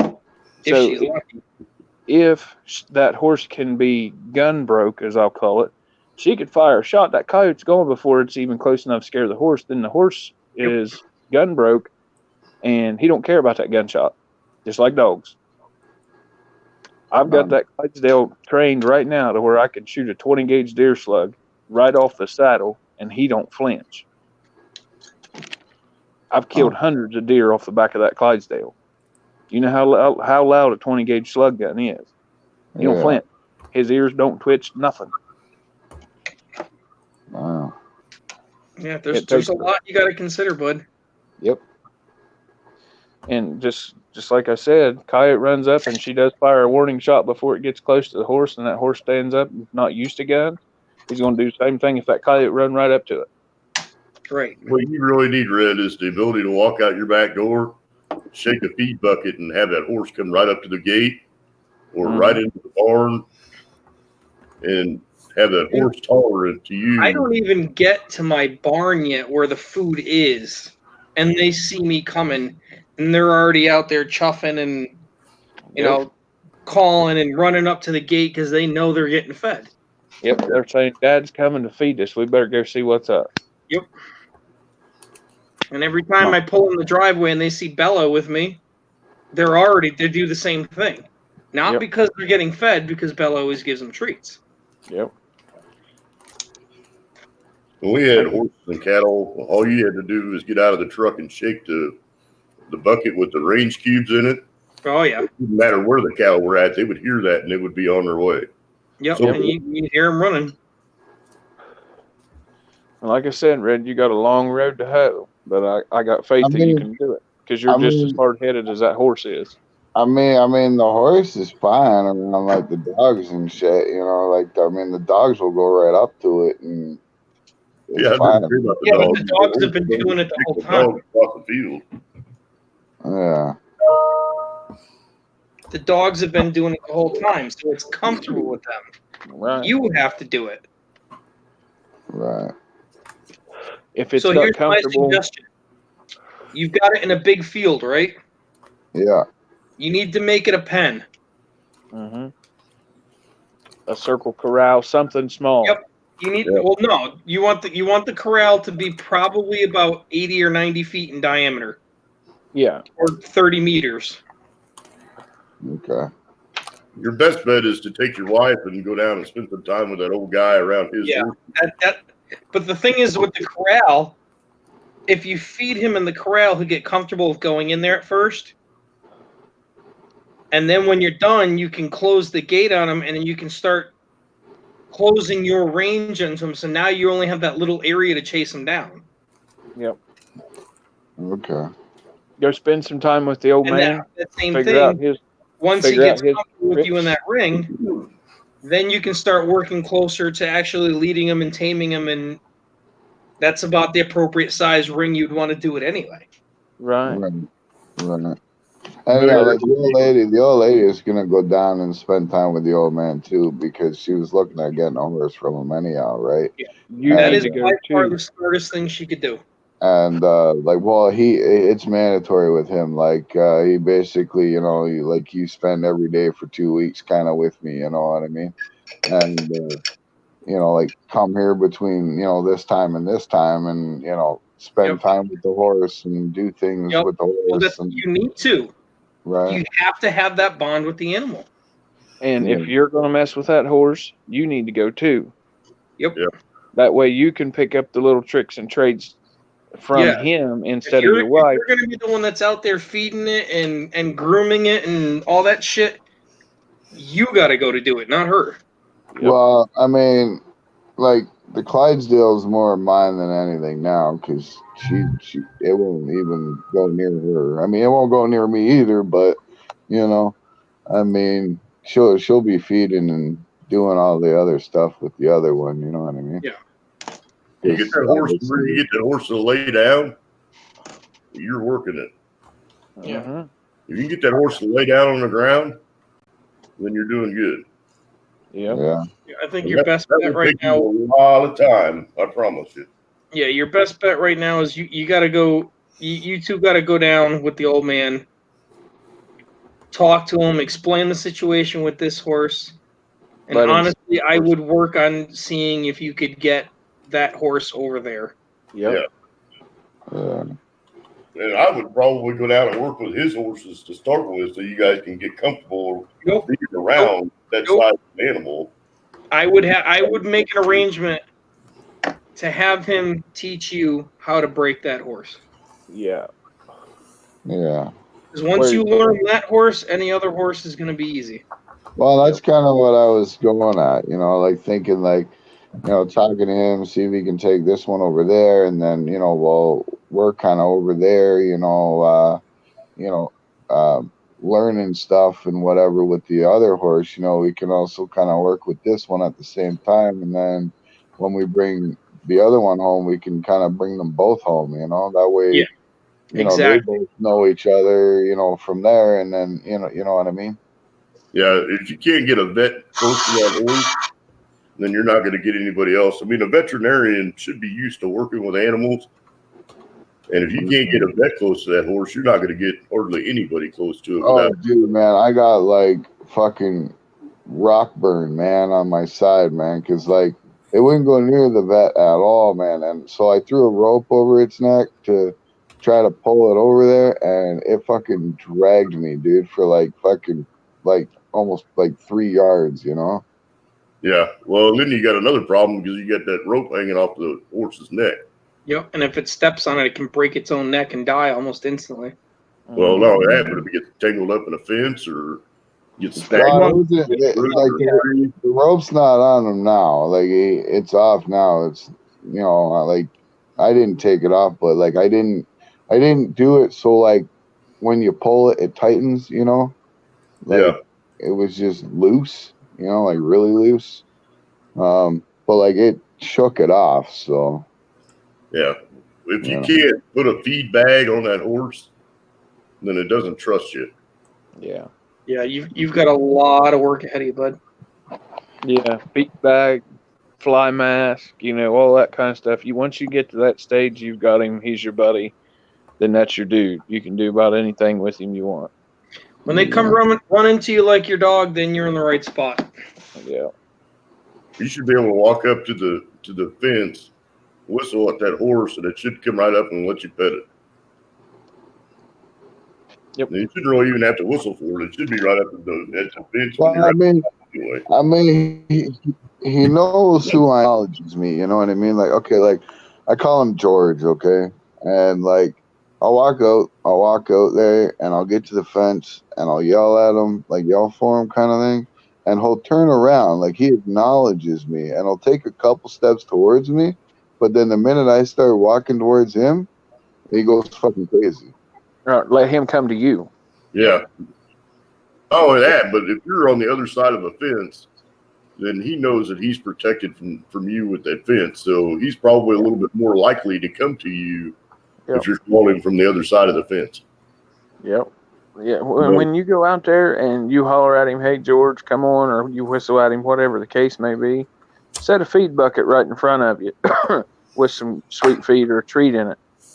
You may have to set it 10 feet out in the fence, but every time you do it, move it back a foot or two. That way, by the time you're done, he's right up against the fence, and he's going to trust you enough to eat right against your fence. You see what I'm saying? Yep. Right. So when you acknowledge him, and you holler at him, and he turns around and look at you, just let him see if he'll come to you. It may take him 20 minutes to get there because he may stop 10 times along the way to see what you're going to do. But just Right. keep on going. Yeah, if you put a halter on him, then you can get a lead rope clipped onto the halter, and you can take the lead rope off. You know, Right. that's the easiest thing to do. If you can get a bit in his mouth, then he'll be comfortable knowing that he's going to go do something. You know, but even a simple halter out a bit will let him know that, you know, you go outside with the lead rope and a bucket of treats, he's going to be ready to be led. Yeah. Yeah. You My got coon work dogs, Yeah, right now, they know if I go get the truck, slide the dog box in it, they know they're going to work. You know, they know they're happy. You know, that's a working horse. He wants to work. Once you get him to that point, he wants to pull that cart, pull that plow, whatever like that. Then you've got it made. Right. Well, like I said, I mean, we're gonna go and talk to the old guy tomorrow, and Good call. Let me know. That's your best bet. yeah. And you know, I he mean, may agree with. I don't want to get rid of the horse. He is a beautiful horse, you know what I mean? And I mean, I know he's a hard worker too. You know, I've seen him work. You know, and you know, like, you know, so I mean, I want to try and, you know, build some kind of relationship with that horse. You know, like, Yeah, you're definitely gonna want the old man to come over and take a look at him and get his assessment on it, because it's hard to tell you, you know, what to do without actually being there. Yep. right. And I mean, that's kind of why I hopped on panel, you know, because I know you do a lot with horses too, Phil? So I mean, I just kind of wanted some advice on it, you know, and you know, I mean, I appreciate it, I really do, man. No, not a problem. It's a dangerous thing if you don't know what the fuck you're doing. It really is. If all else fails, Phil uses peanut butter. Mm. Yeah, but yeah, definitely. Like, I mean, I'm going there at like 7 o'clock in the morning, and Sorry. gonna talk Once to you the establish that trust with that horse, it'll be fine. Oh yeah. If you're right, it'll be a whole nother story. I mean, Right. the bond I with the mean, animal is one thing. A riding bond is completely different. man, I'll tell you this, man. You know, like right now, I ain't even thinking about riding it or anything like that. Honestly, I just want to put my hand on it. You know, like, Yeah. you know, and that's kind of all I'm going for right now. You know, it's just to be able to actually touch it. You know, it's the start. Yeah, you have to confine his space to do that. Yeah. You got to get him in a Right pen. now, you put him in a field. That's where your problem lies. Yeah. You know, whether your field's 10 or 12 acres, whatever, he's got that whole 10 or 12 acres that's his space. Yeah. You cut that space. You need to feed him in a ring. That'll help you with that. Yep. You cut that space down to a small area, you know, like Phil said, 30, 40 meters across, whatever the case is, then you're in his bubble then. Then you can work to getting a little closer. Yeah, you gotta get him in a small corralled area. I've noticed one thing about him though. He's very you know, this is mine, you know, like very docile, you know what I mean? And I've noticed that about him because when I put him in the pen with like the cows and the bull and shit, like he'll try and like head to head with them, you know, to like move them. You know what I'm saying? Yeah.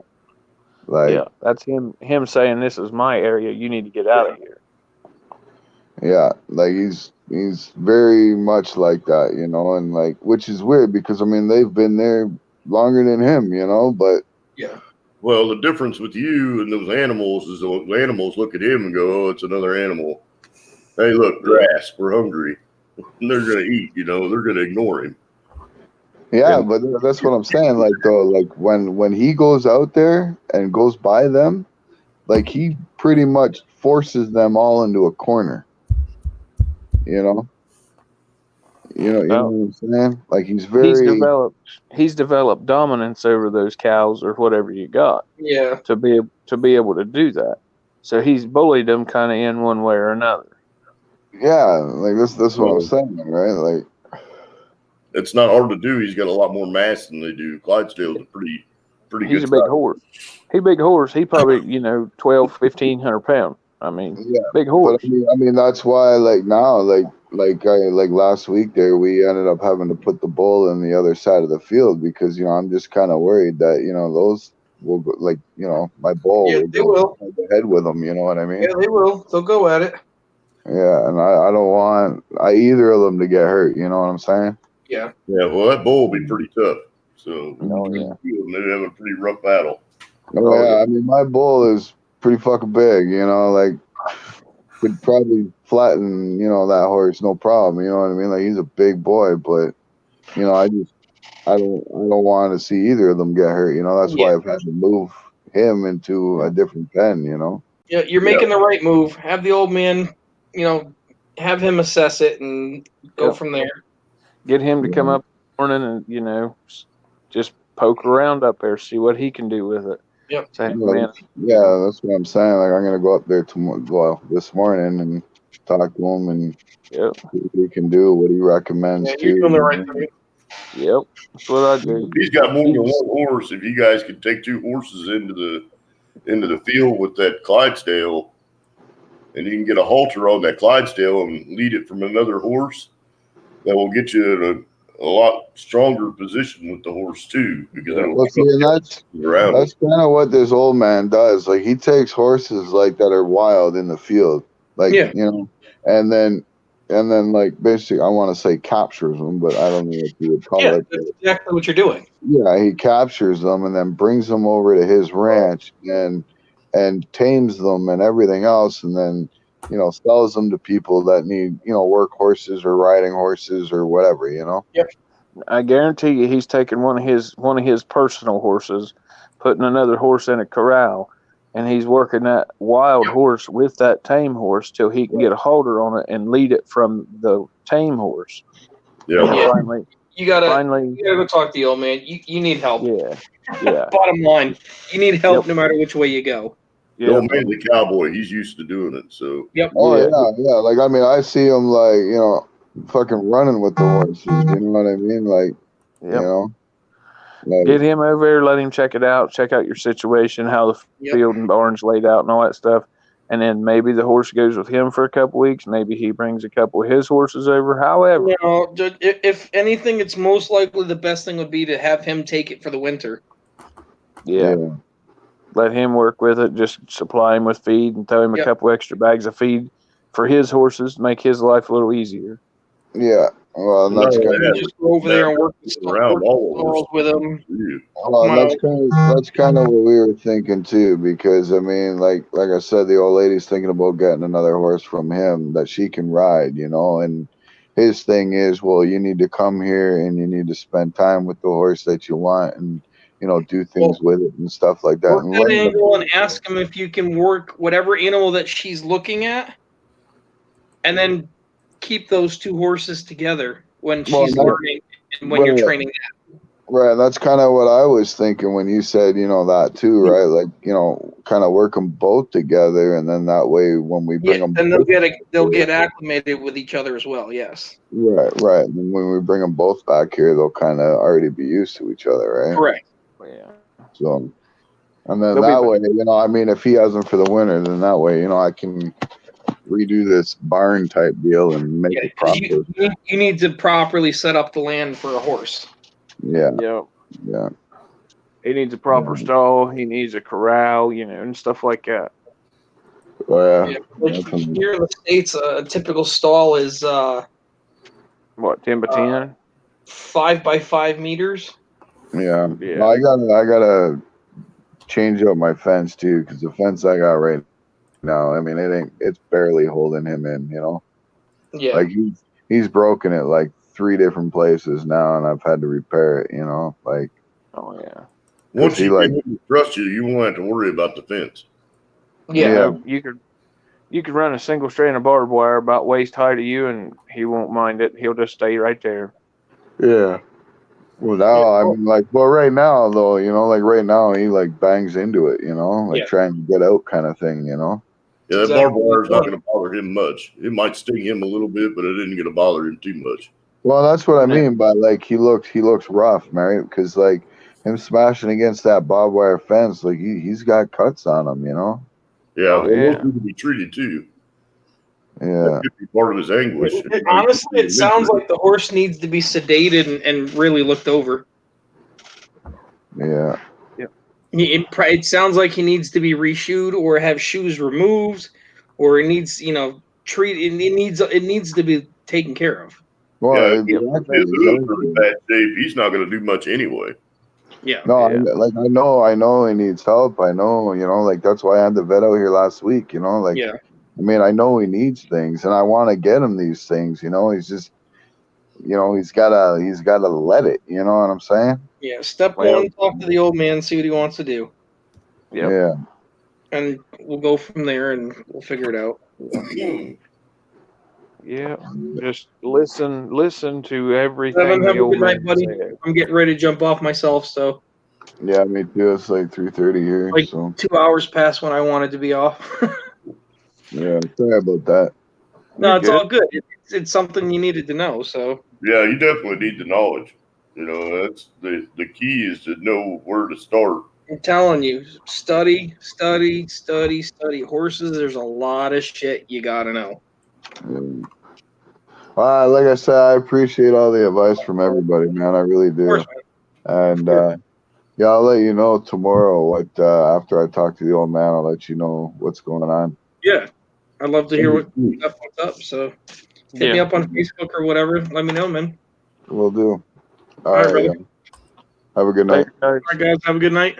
See you all later. Good night, everybody. Take care.